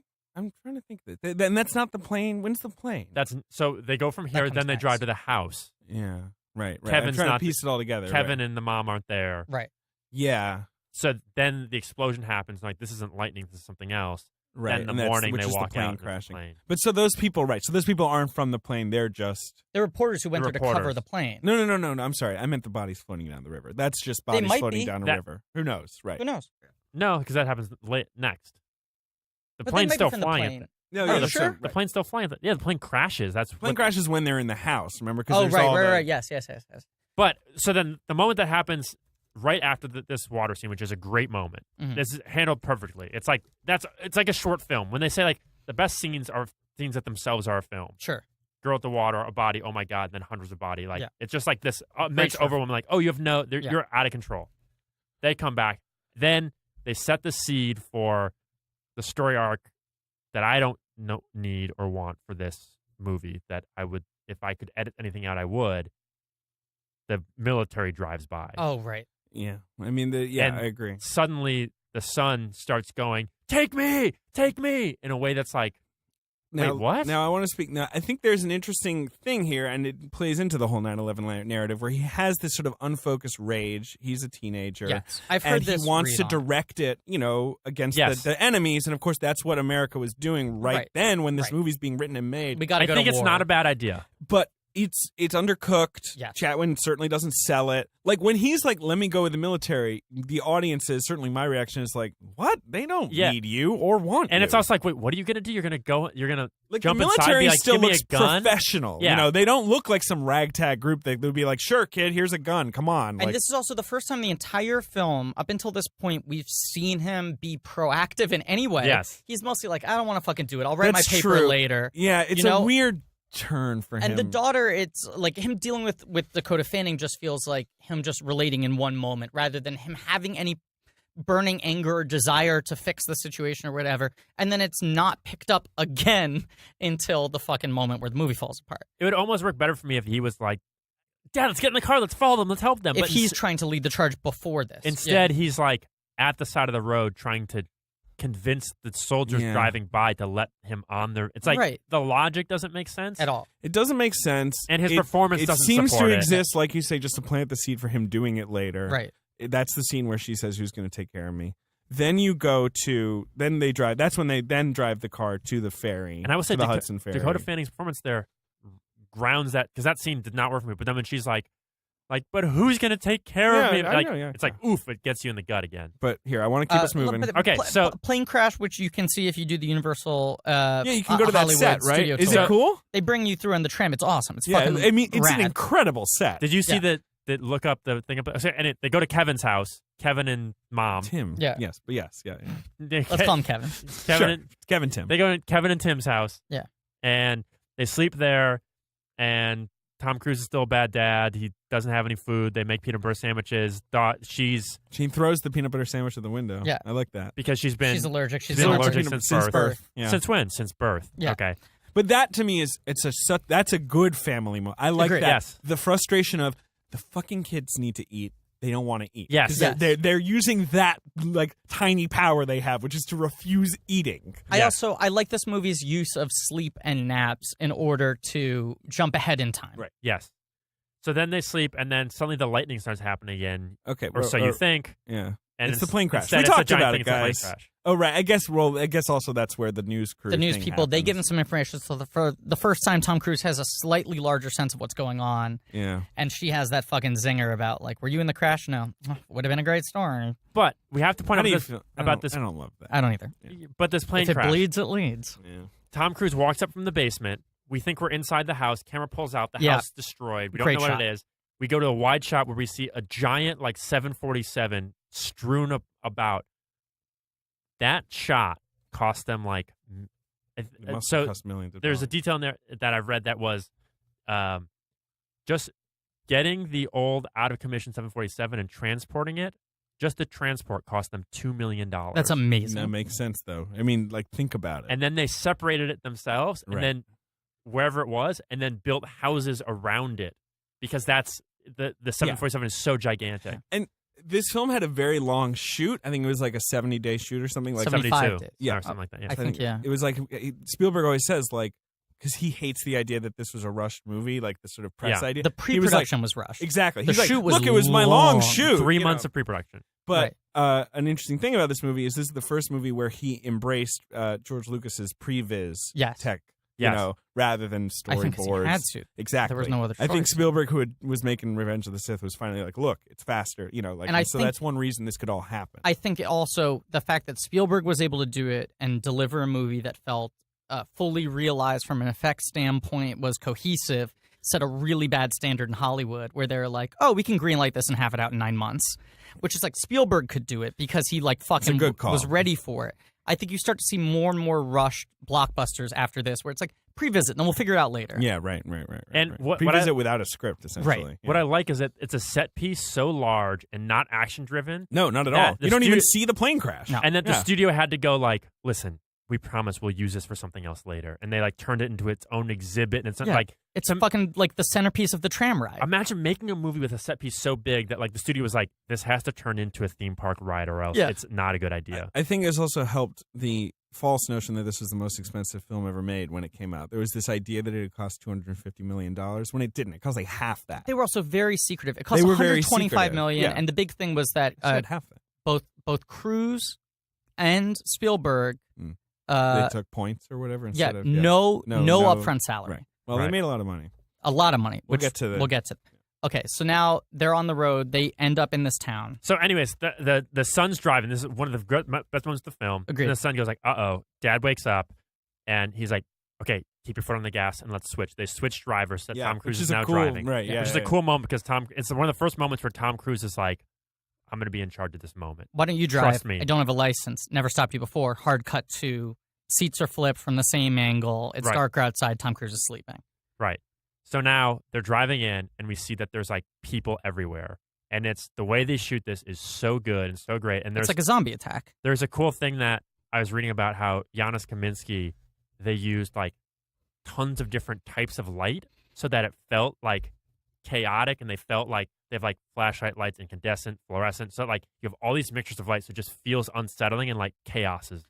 And all these people are walking, and you're seeing Tom Cruise's face, Dakota Fanning. It's like everyone's face of just like, this is about to be really bad, we can tell. Yeah. And Tom Cruise knows the most that it's going to be really bad. Right. The kids aren't as aware of how bad it's going to be. But I also like that thing where it's like no one is fucking with the car for a while, even though there are lots of people around the car. Yes. And then some people start mildly fucking with the car, and then you just sort of see the very slow like mob reaction Human where fear it's taking over. Yeah. right. Like the more people start to mess with them, the more people are emboldened to mess with them. And then when he fires the gun, everybody snaps out of it for a second. Mm-hmm. Remember when like Cruise Yes. fires the gun? Yeah. Everyone's like, yeah, whatever. You know, like it's weird that you would have the shame or whatever like sort of knocked back into you for a second. But it because they tracks. become like animals. And They it's such start- a good yeah. performance. Because Yeah. Tom Cruise has had that moment where, like, at the beginning, he's like, sorry, no room, sorry. And she's saying like, can't we take them? And you know, like, and he's like, no, lock the door. And then Yeah, the guy's like, you could fit 10 people in there. like 20, I think he says. Yeah, he I says remember 20. Yeah, I and in remember my head, I'm hearing like, that. 20. Yeah. What did you do? I was thinking about it. I was like,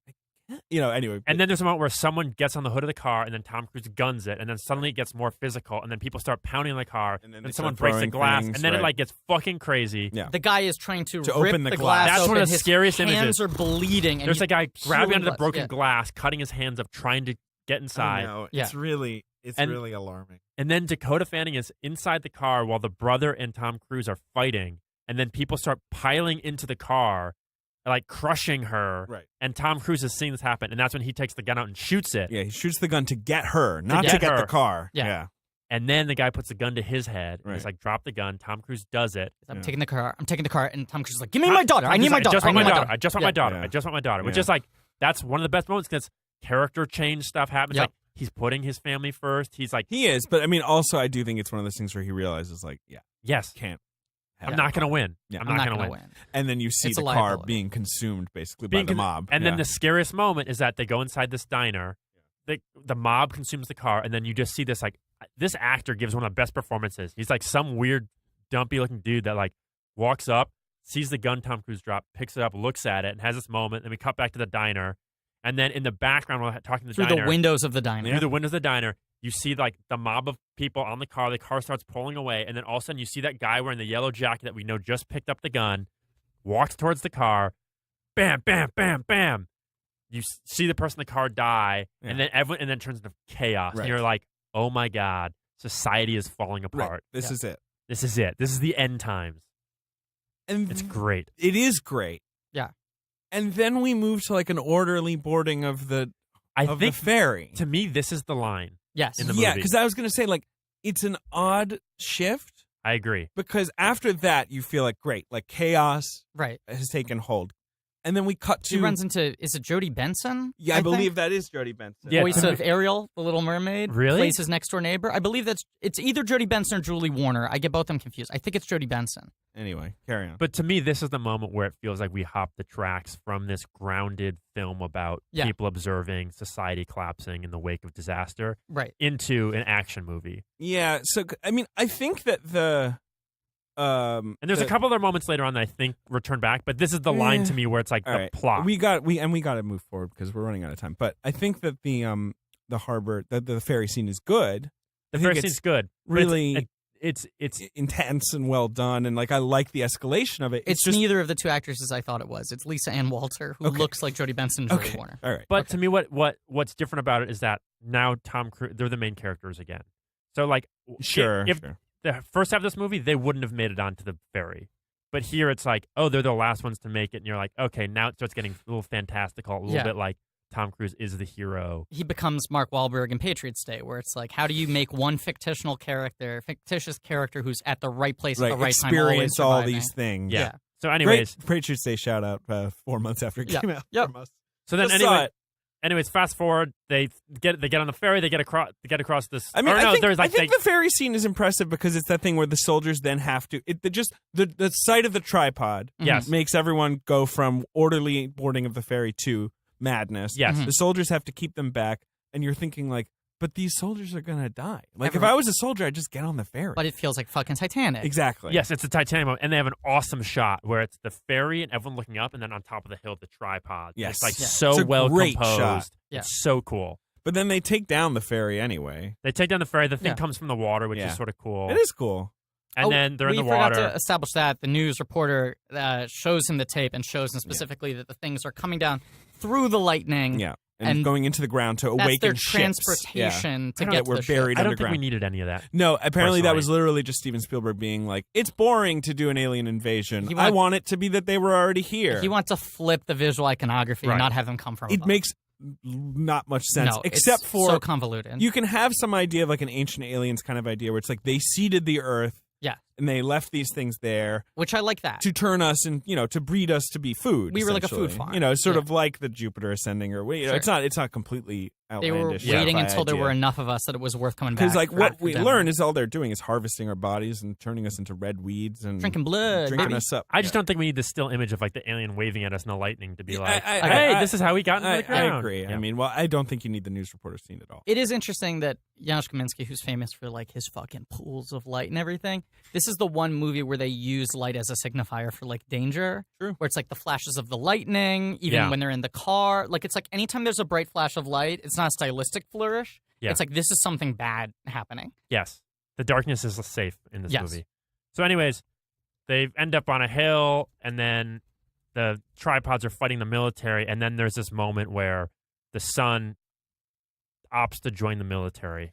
It's sort of a drag down. Dad, let me moment. do this. Then Dakota's staying by herself. The literal right. The idea is that Cruise has his hands on Chatwin.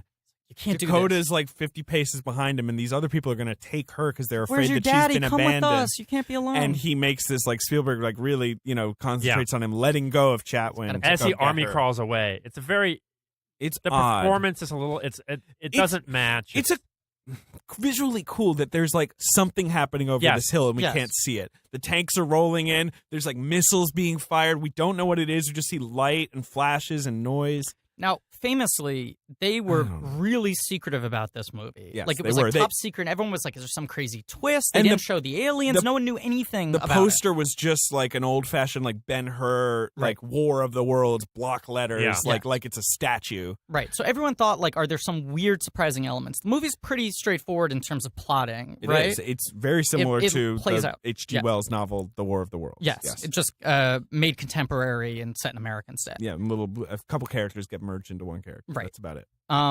But famously at the press junket, Uh-huh. when they would usually show the full movie, and this was another movie that was sort of a turning point of like, don't even let the press see it. Right. We don't want anything leaking out. Yeah, it's The funny. actors only get their scenes. Spielberg was obsessed with this for this movie right, alone. which is I like don't know Marvel why. uses all of that shit Sure, now. sure. But anyway, what's your point? At the press junket, they only showed this scene, which is a weird scene to lead with, Right, where they 'cause show it's them a this later scene. that feels very Spielbergy. If you only saw this scene, you'd be like, I guess this is the whole movie. It's the I mean- father struggling with the son. Right.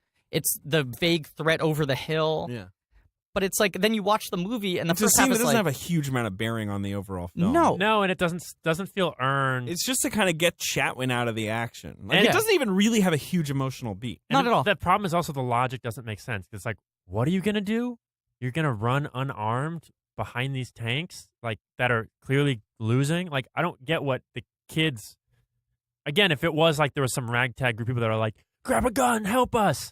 But instead, it's like tanks driving, and he's like trying to run after them like a dog in a way that's like, I don't get what his idea of what was going to take place was. And it's also, it's this one scene that like suddenly becomes a lot more like allegorical and like impressionistic. Yeah. Whereas the rest of the movie up until this point has been like very literal, very visceral. And very hyper real. Yes.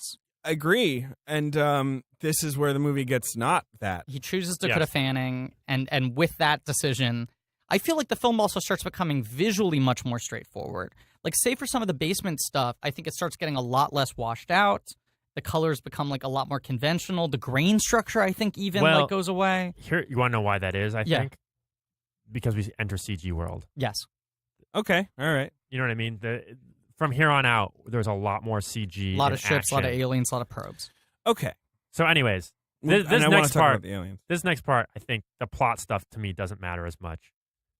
Well, the next part is Ogilvy, right? The next part's Tim Robbins. Right. Yeah. They get in a basement, and for 20 minutes we're in the same place after this movie's been moving so when the breakneck movie from came one out, phase. Yeah. I feel like already the prevailing narrative on Spielberg was like, he really struggles with his final thirds right now. He doesn't stick to the land. People were really saying, like, hey, man, I thought AI, Minority Report, and Catch Me If You Can all had bad final thirds. Disagree with them on those.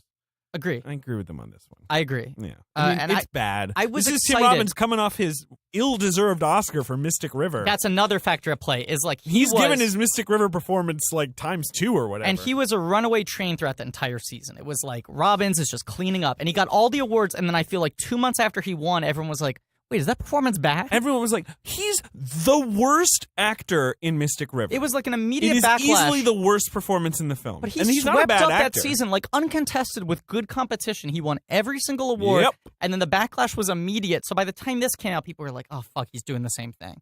And you get the sense that he was just like, oh, it's a Tom Cruise, Steven Spielberg War of the Worlds, assumed it would be played at Hook or Close Encounters level, and then just gave that performance without any awareness of what the rest of the movie was and where it was isn't pitched. Spielberg toning him down? What So is this bizarre. character? This character is essentially someone who's decided that, like, you know, I mean, it's sort of, again, like a very vague 9/11 or War on Terror mentality where he's like, you know, they may have gotten us, but we're going to get them. Like, we're not going to let this happen. Like, they're occupying us, and we have to resist. Well, also, he's a guy in a wife beater with a wearing shotgun just a hood. in a ruined basement. Yeah. Like, this is not a guy. It doesn't make any fucking sense except that, quote, he's crazy, end quote. Okay, leave. Yeah, but Well, he's, the but he's lot- not crazy in a way that's scary to watch. No. It's just like, just get He's away a from this problem. guy. He's silly. and I think the logic maybe of what was on the page versus how it was executed is a little different because the idea is that they take refuge in this guy's basement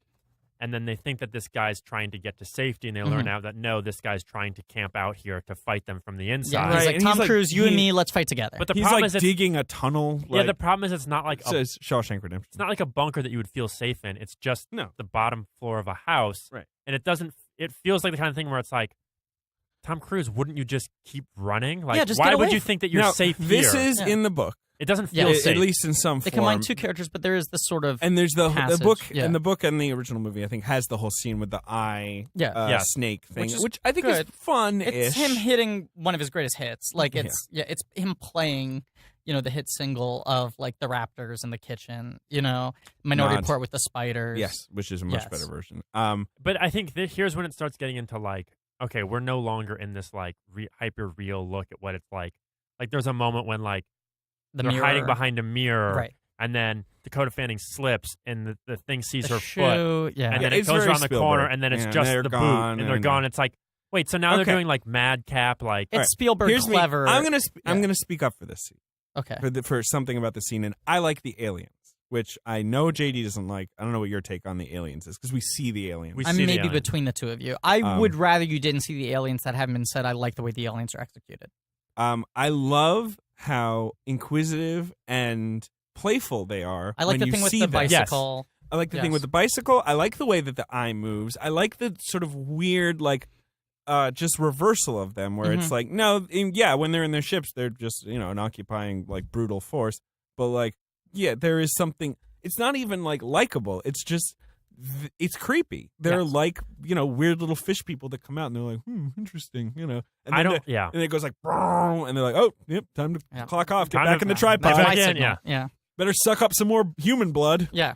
I like that. It unnerves me. I think that they are fine.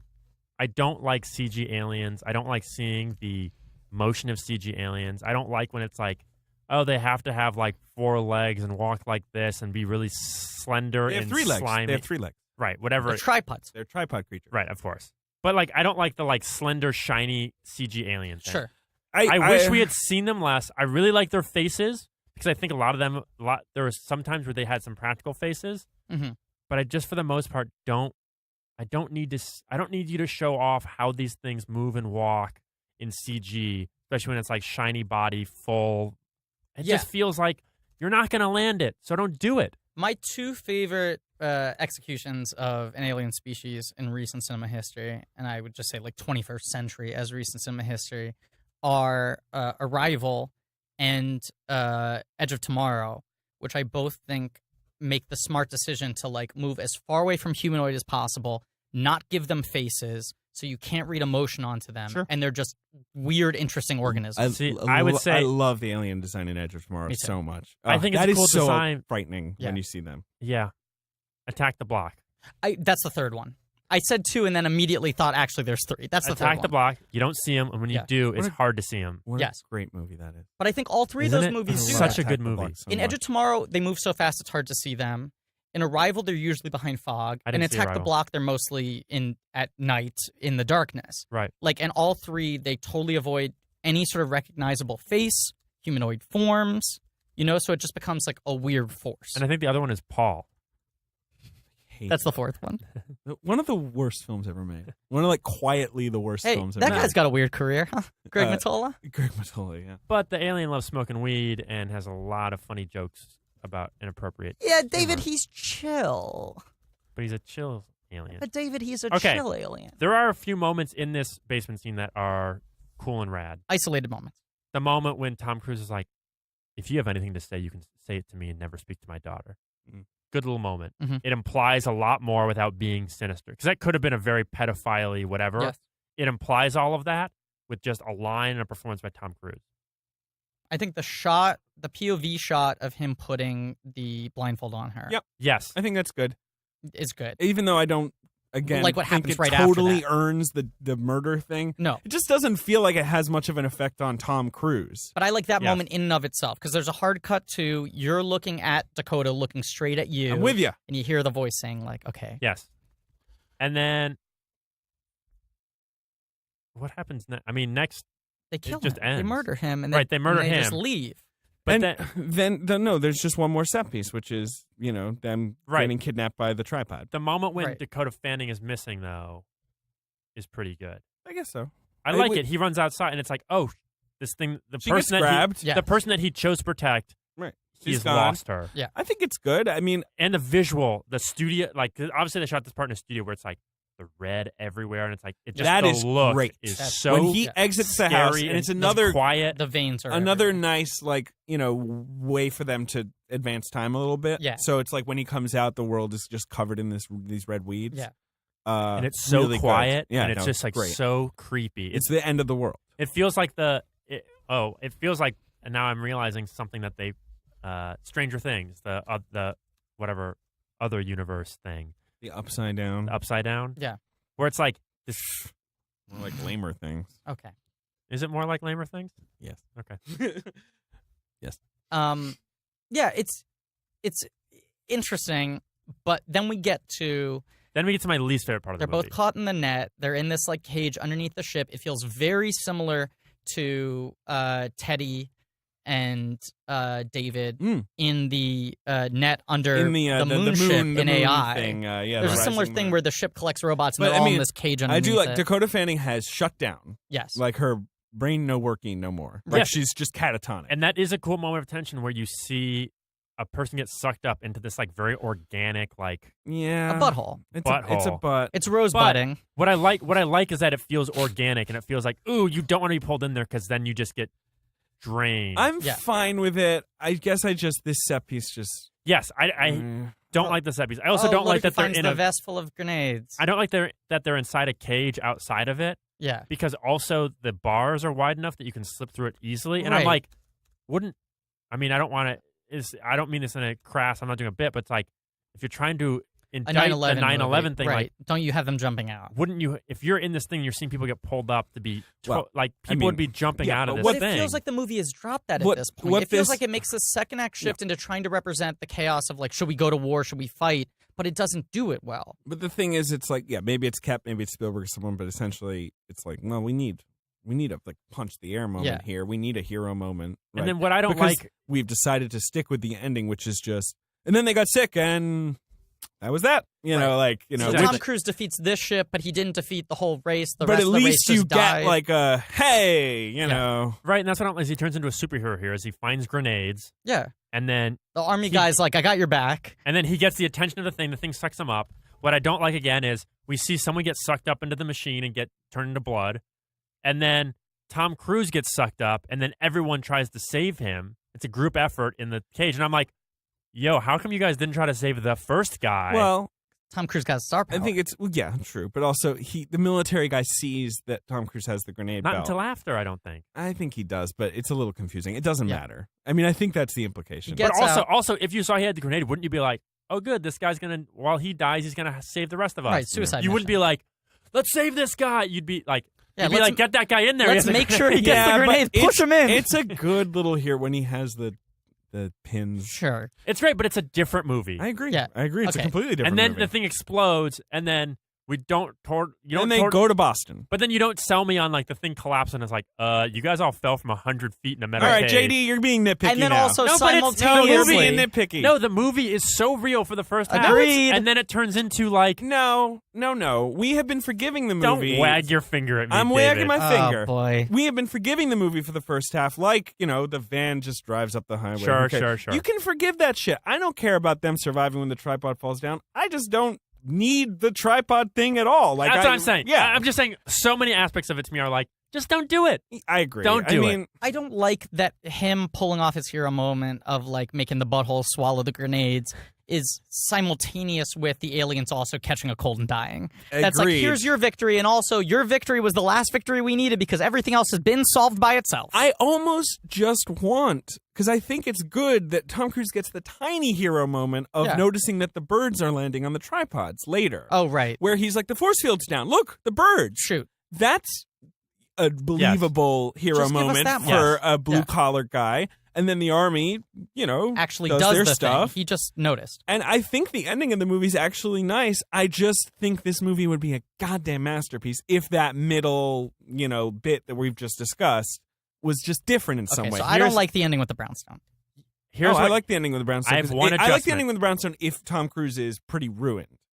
and, But, you know, which at I don't that think point. he sells. and That's here's the problem. But I'm here's- saying if you change this bit that we're talking about, then maybe it would work, right? I agree. And my other adjustment, the brownstone moment. Sun is not there. Yeah, 100%. The sun being there just becomes like, I think Guys, it's of course. Are you fucking crazy?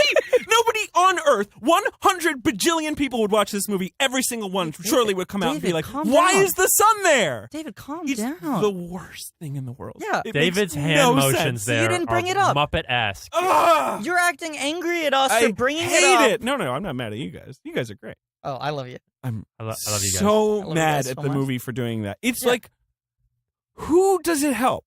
Nobody. Who is happy about it? Justin Chatwin's Like- agent.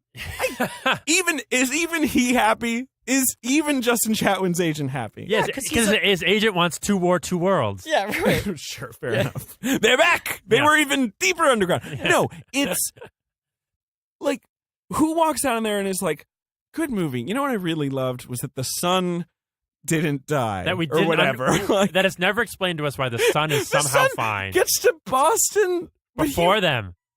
He successfully went with fought the with the military. military. They He were done. walks They were over like, the- can we drop you off at a brownstone? He walks over the hill into like the apocalypse. Let's Right, be clear. right. Like it's not like No. a battle. Yeah. And there's It's no the ambiguity. end of the world. Yes. And when Cruise is in that basement for like a couple days. Yeah. So it's not like the aliens are getting sick. Okay, so I don't like. what is Spielberg trying to do in this ending? I believe he's trying to do The Searchers. I think this is his homage to The Searchers, where it's like this guy's been on this crazy mission Yes. to retrieve the daughter, and he brings him home, and then nothing's better. He's alone, and you mirror the same shot in The Searchers where John Wayne walks out and, goes off into the distance. Right. Here's this lonely guy. He restored someone else's family. Yes. Right? And there's the whole thing in The Searchers, the sort of subtext that perhaps he's the biological father of Natalie Wood. Right. I think in this, it's the idea of like this movie's been him trying to reconnect with his children Sure. and learn to protect them. And at the end, he's still not their dominant parent. They're more comfortable with Kevin. They're home. And Miranda Otto. They're home. And Tom Right. Cruise doesn't walk into the building. He with doesn't. them, That's what I right? like about it. Like, Okay. and I want him to be. Yeah. I think they need to do three things. One is Justin Chatwin isn't there. He died. Right. He died in the massive explosion. Or not. Just who knows? I No, think he's dead. He died. He won Yeah, his he died. his He battered died. body. I think number two is The last shot is at his gravestone. Then they go to his gravestone, which has somehow been already it done. fades into old Private Ryan at the gravestone. Yeah. Looking at Justin Chatwin's burial site.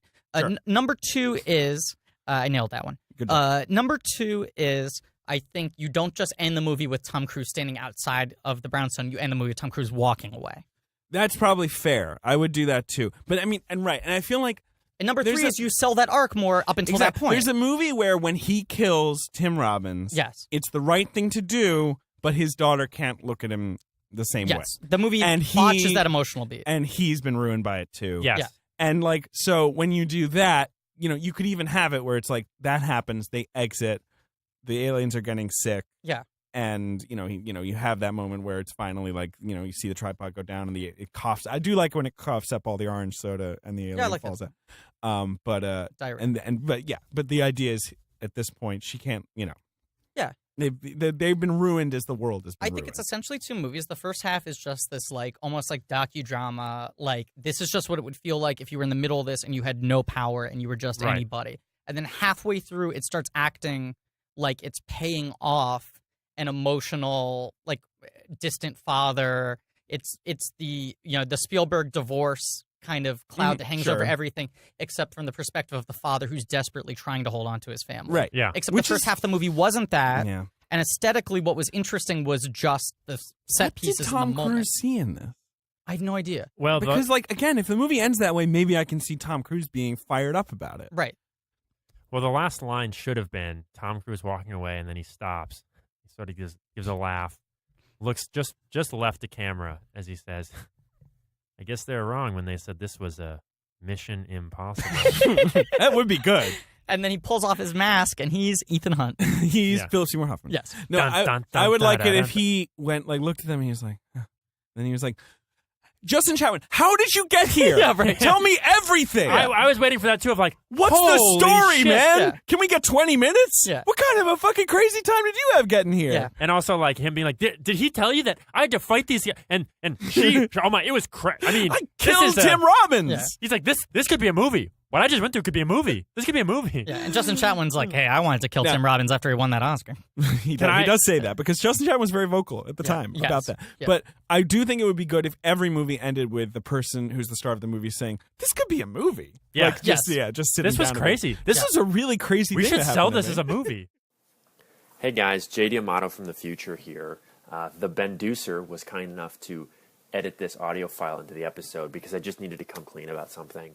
Coming up, you're going to hear me read a list of the notes that I took during the movie, and one of them that I mentioned offhandedly is Tim Robbins' great, I believe, and immediately Griffin and David jump on me to say that he wasn't great, and in a pretty cowardly way, I immediately roll over, and I think I even claim that I misspoke about my note, or my note was written in a way that actually means the opposite thing. And it's been weighing heavily on my conscience, so I just needed to come clean here to you guys. I thought Tim Robbins was great in this movie. I get why people might not like him, because it's a tonal shift, but I don't think it was performance. I think his performance is appropriately creepy and weird and out there, and I think there are some story things that are wonky about this sort of character and all of this stuff, but I don't think that's on Tim Robbins. And to be honest, I let the peer pressure get to me. Sometimes David and Griffin can be so sure about things about movies that me, even though I work in this industry, an adjacent industry, I can be convinced that I don't know what I'm talking about, and I just wanted to agree with them.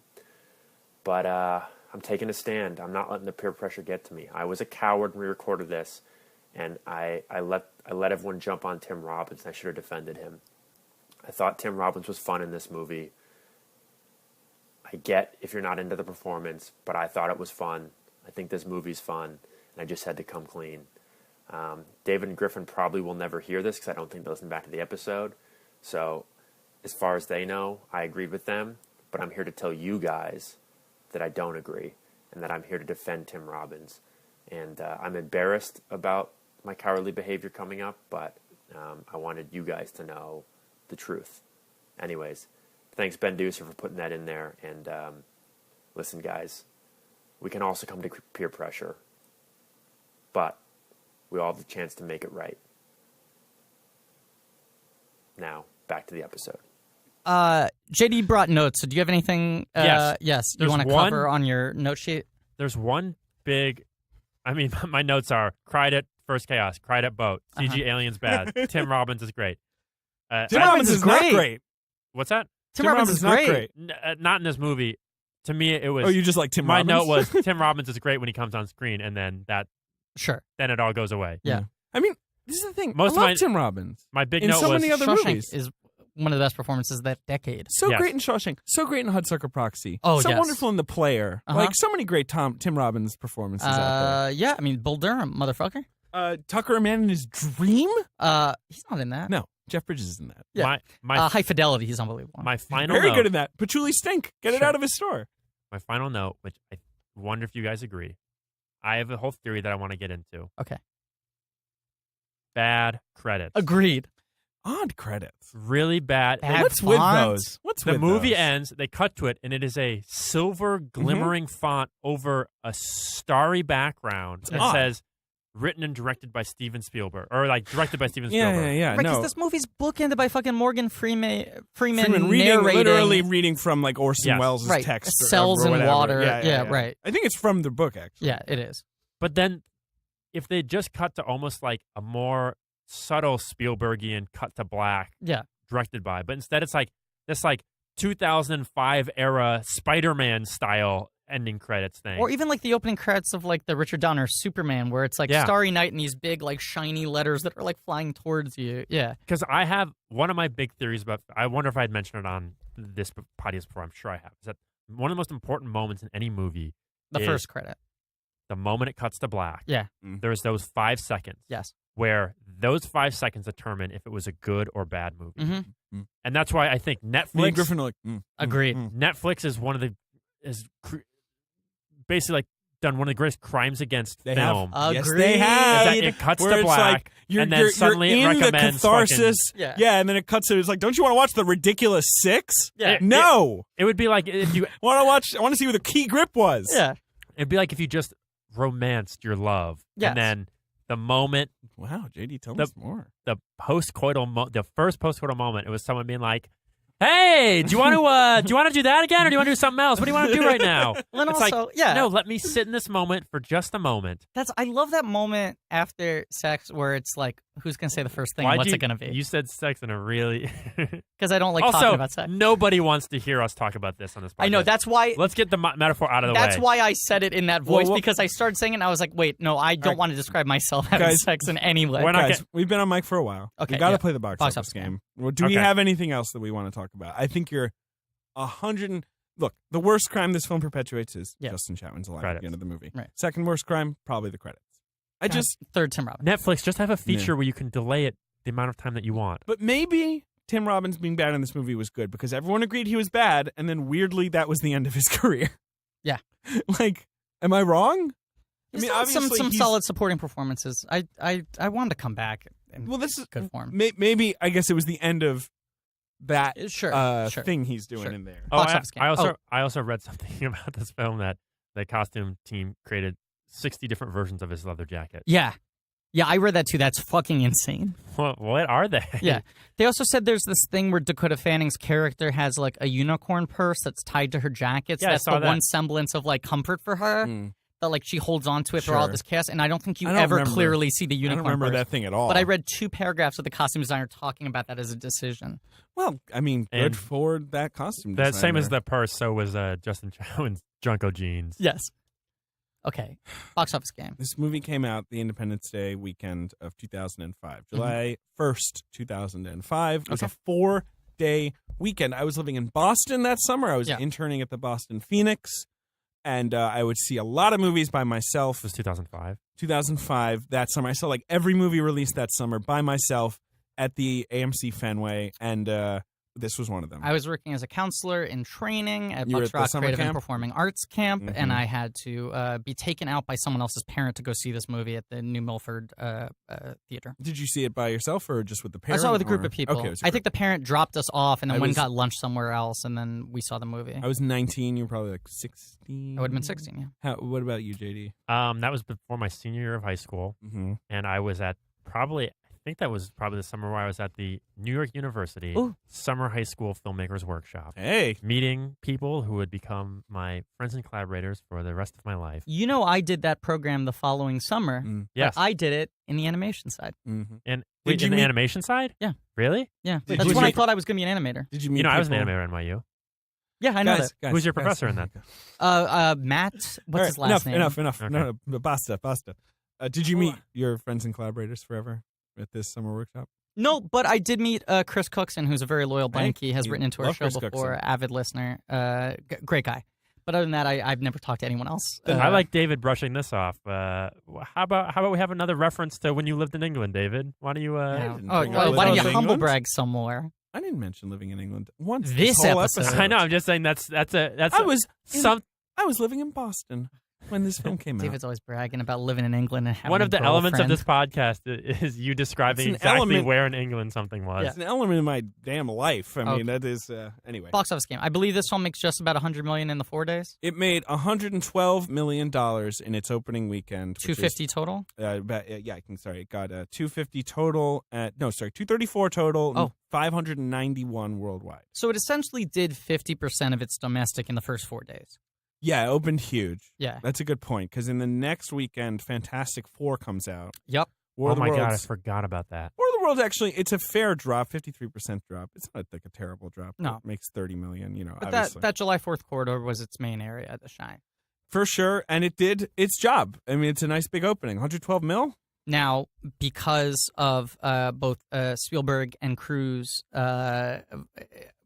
giving up their upfront salary, Right. I believe Cruise makes $100 million off this movie. Yeah, I think this was the apex of him making Whoa. Yes. ridiculous amounts And of money. Entertainment Weekly, and this is at the height of the Cruise, like, wait, is this guy fucking weird? Backlash runs a cover story that's a picture of Tom Cruise smiling, and it says, is this guy worth $100 million? And I think, like, that's sort of the final Yeah. brick in the Jenga tower. Yeah. Is Right. like, wait, he made that much money after, like, acting this weird and, like, being kind of miscast? Isn't this when he then like his sister is his like publicist or something? He like Cruise Wagner dissolves. Yes, Yeah. and Paramount kind of severs ties with him right 'Cause after we should Mission say Impossible this is 3. actually it's only a quasi DreamWorks movie because Paramount releases it Yes. theatrically. DreamWorks And has Paramount the did video right. almost all of Cruise's films.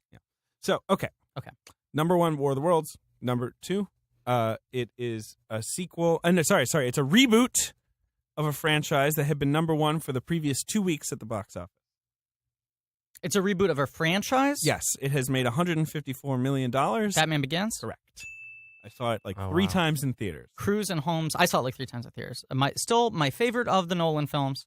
The Nolan Batman films, I'll say. I saw that way late. Interesting. I miss movies and never. I just assume You I've just missed forget them. it. Right, Yeah. right. Batman Begins. Mhm. Somewhat of a well-remembered 2005 movie, Yeah. unlike War of the Worlds. Right. Feel like they're from different eras of cinema. Personally, Well, one's probably at the tail end of one, and one's at the Yeah, start that's of what I'm saying, is another, it yeah. feels It's a like- transition. Yeah. it's like they're same year, but man, it feels like Batman Begins was the beginning of a new style. Passing of the torch. I would say so, although it's it's feeding off of Yes, certain definitely, things. But Nolan kind of becomes the blockbuster filmmaker that everyone else is trying to copy rather than Spielberg. For because sure. Spielberg's now transitioning into like, maybe I want to make more dramas. Spielberg's like, yeah, I'm just gonna do my own thing over here. No one Right. bother me. Right. Like, Everything's haunted. and if I make a bad movie, like, don't worry about Yeah. it. You know, I'd like a lot of movies to take place in Europe. Yes. Yeah, and like I don't really care about Oscars, so give me one if you want. I'm not going to campaign. Number 3 at the box office? It's a much discussed. It's a film that is, in my opinion, truly bad, but Okay. was a huge box office hit. Not only because it's an action film starring 2 famous people, but because of the Mr. and Mrs. Smith. off-screen drama. Yes. Mr. and Mrs. Smith. Monsieur et Madame Smith. Doug Liman. Limania. Yeah, Doug Liman, probably his most successful film and probably his worst, in my opinion. I think that movie is god-awful. Doug Liman, who recently beat JD in a game of table tennis. Is that right? Is he a nice guy? Yes, he's a very nice guy. That's good. He's really good at ping pong, right? I don't feel like this is telling a tale out of school. We were sharing an edit facility together, and he's been there working on his newest film for a long time. Which is with Tom Cruise, I believe. Yes. Correct. Yeah, American Made? Made. American Yes, and The something, yeah. Wall they were just doing as well. Oh, he's got 2 movies that he's like posting on. And another Someone's one. gonna say, And so he brought in personally a ping pong table, and then Fair. a member of my staff told a member of his staff that we should play each other, and that spiraled out of control, and then it became this big game between us. And I think that I'm pretty good at ping pong, table tennis, so I was like not sweating it. And then he comes to the table, they like squeeze in a time in his schedule, and one of his members of his team brings him. he goes, do you think I'll need Excalibur? And he's like, I hear he's good, referring to me. Yeah. Which was just the hearsay of the people that had challenged him. Legend has And he it. goes, get Excalibur. This woman brings out a box, a black, like nicely crafted box that when opened has a foam cutout with a custom paddle inside Boy, oh boy. that she had to remove and hand to him. And then we did a series of casual back and forth. And then when the game began, he unleashed a skill and finesse that he had not displayed in the warm-up. So you were saying he was sort of vaguely hustling you in the warm-up. Yes. Yeah, Oh, yeah. big time. Yeah. I think he went up like 15-0, and I think I ended 21-17, so I made a big run. Oh, that's good. Yeah. But he definitely beat me handily. He made you think you were going to play against Jumper when you actually played against Edge of Tomorrow. I mean, Indeed, it was indeed. he really. Yeah. Would you say that you were fair game? Number 4 at the box office. One of the big bombs of the year, a film I saw in theaters alone at the AMC Fenway, a comedy starring 2 mismatched stars of the moment. Boy, are they mismatched. They were mismatched. They from were a of the moment. legendary 2005. director of romantic comedies. Legendary director of romantic comedies. Is it Gary Marshall? No, it's a lady. It's not Nora Ephron, is it? It is Nora Ephron. It's Nora Ephron. It's 2005. I believe this It's- is her yes. penultimate film. Yes.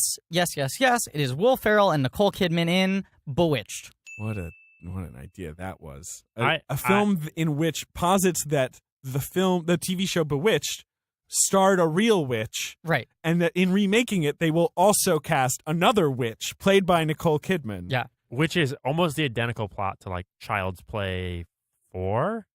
You mean Bride of Chucky? Yeah, Bride of Chucky. Right. Yeah. Right? Isn't that the exact Seed same of Chucky plot? does that too. Yeah. Or is Seed of it- Chucky's the next Whichever one. one that takes place on the set of a Chucky movie. I believe that's Bride of Chucky. Okay. Yeah. Um, Yes. Insane. The most. Bewitched is crazy. yes. I mean, but Bride of Chucky at least is a schlocky little horror movie. Like Bewitched was like one of the big tent poles of the summer. Will Ferrell was hot. Will Ferrell was hot. And this Nicole was the- Kidman was hot. This was the first of like 3 consecutive bombs for Will Ferrell. Yes, it was. Where he then went back this to was, basics. This is the year where he had the producers as well. You know, And Kicking and Screaming. yeah. And then he's like, Adam McKay, let's Kicking get and back together. Screaming is not bad. I Well, think it's people not will look. good. I think people will look back on a lot of those movies and people will enjoy them, because I think The movies we just mentioned, Not Bewitched. not Bewitched. Here's what I- Bewitched is- here's what I think. Stephen Colbert's in it. that's And Carell too. Yes. Well, Plays Paul Lind, Carell right? plays the Paul Lynde character, and it's not good. I think people. I think not. They're not going to be regarded as great movies, but I think people who find Will Ferrell will be like, "Oh, these are fun." Have you ever seen Bewitched? I have not. Yeah. No. No one will think that. Bewitched is insane. It's also like a Hollywood satire in which Will Ferrell plays a star. It's every decision that's made in that film is It's an one of the odd- most overthought Okay. adaptations of incredibly simple source Its material. big I've ever line that it tried to hit in the trailers was where she goes, "I'm a witch." And he goes, "That's okay. I'm a Clippers fan." That was what it thought was like the line to seen. land. They treat it's like when Hollywood was Bewitched- trying to make Will Ferrell kind of like this Just guy can plug be him like a into rom-com stuff. leading Yeah. man, Right. right?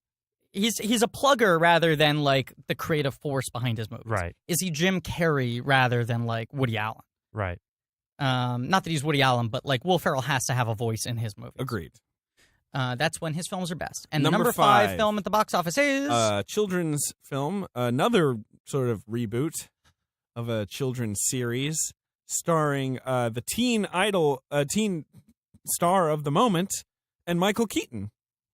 Herbie Fully Loaded. Herbie Fully Loaded. Yeah. My gosh. Herbie, completely forgot Fully about Loaded, a movie for children, directed by Angela Robinson? Yes, and starring Lindsay Lohan, in which the title refers to her large breasts. Wait, is that true? I mean, no, yes. The poster Like, also was like they cut her off right below the breast. Like it was like her breast what the hanging fuck else over is the car. Fully Loaded supposed to be? I guess. Also written by Gowan Miller. Yeah, no, Lennon and Grant. Oh, well, they wrote the second pass or whatever, right? Yeah. Yeah, Right. but also the Smallville guys wrote it. Yeah. But yes, you're right. weird movie. Made $66 million at the box office. Not a bomb. Of course, Sleeper. that was before cinema started falling apart at the It seams. was a simpler time.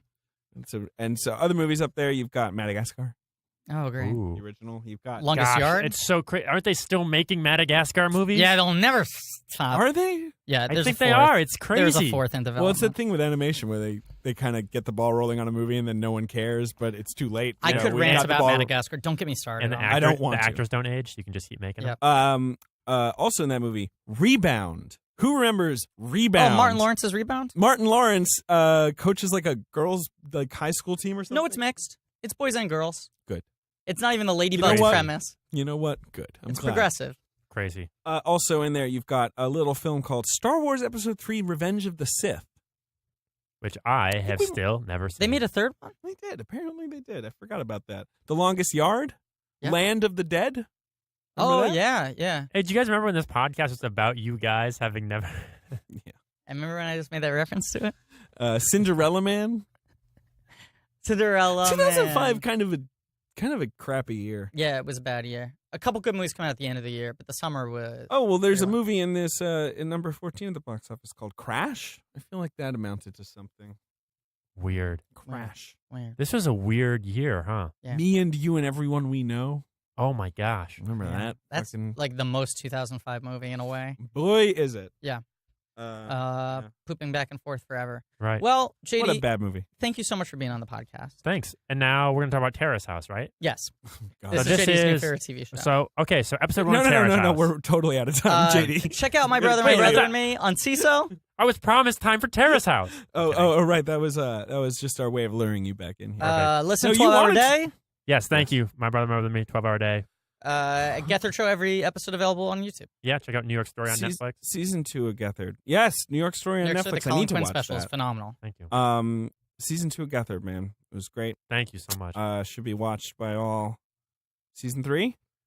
We'll see. We'll see what the future holds. You Yeah. never know. I mean, probably we'll know at the point Yeah. this drops. Just which is- Google by the time this episode drops. It'll be 4 months from now. yeah, probably JD will be like at the helm of fucking Moon Knight for Marvel, Yeah. or something. That's my dream.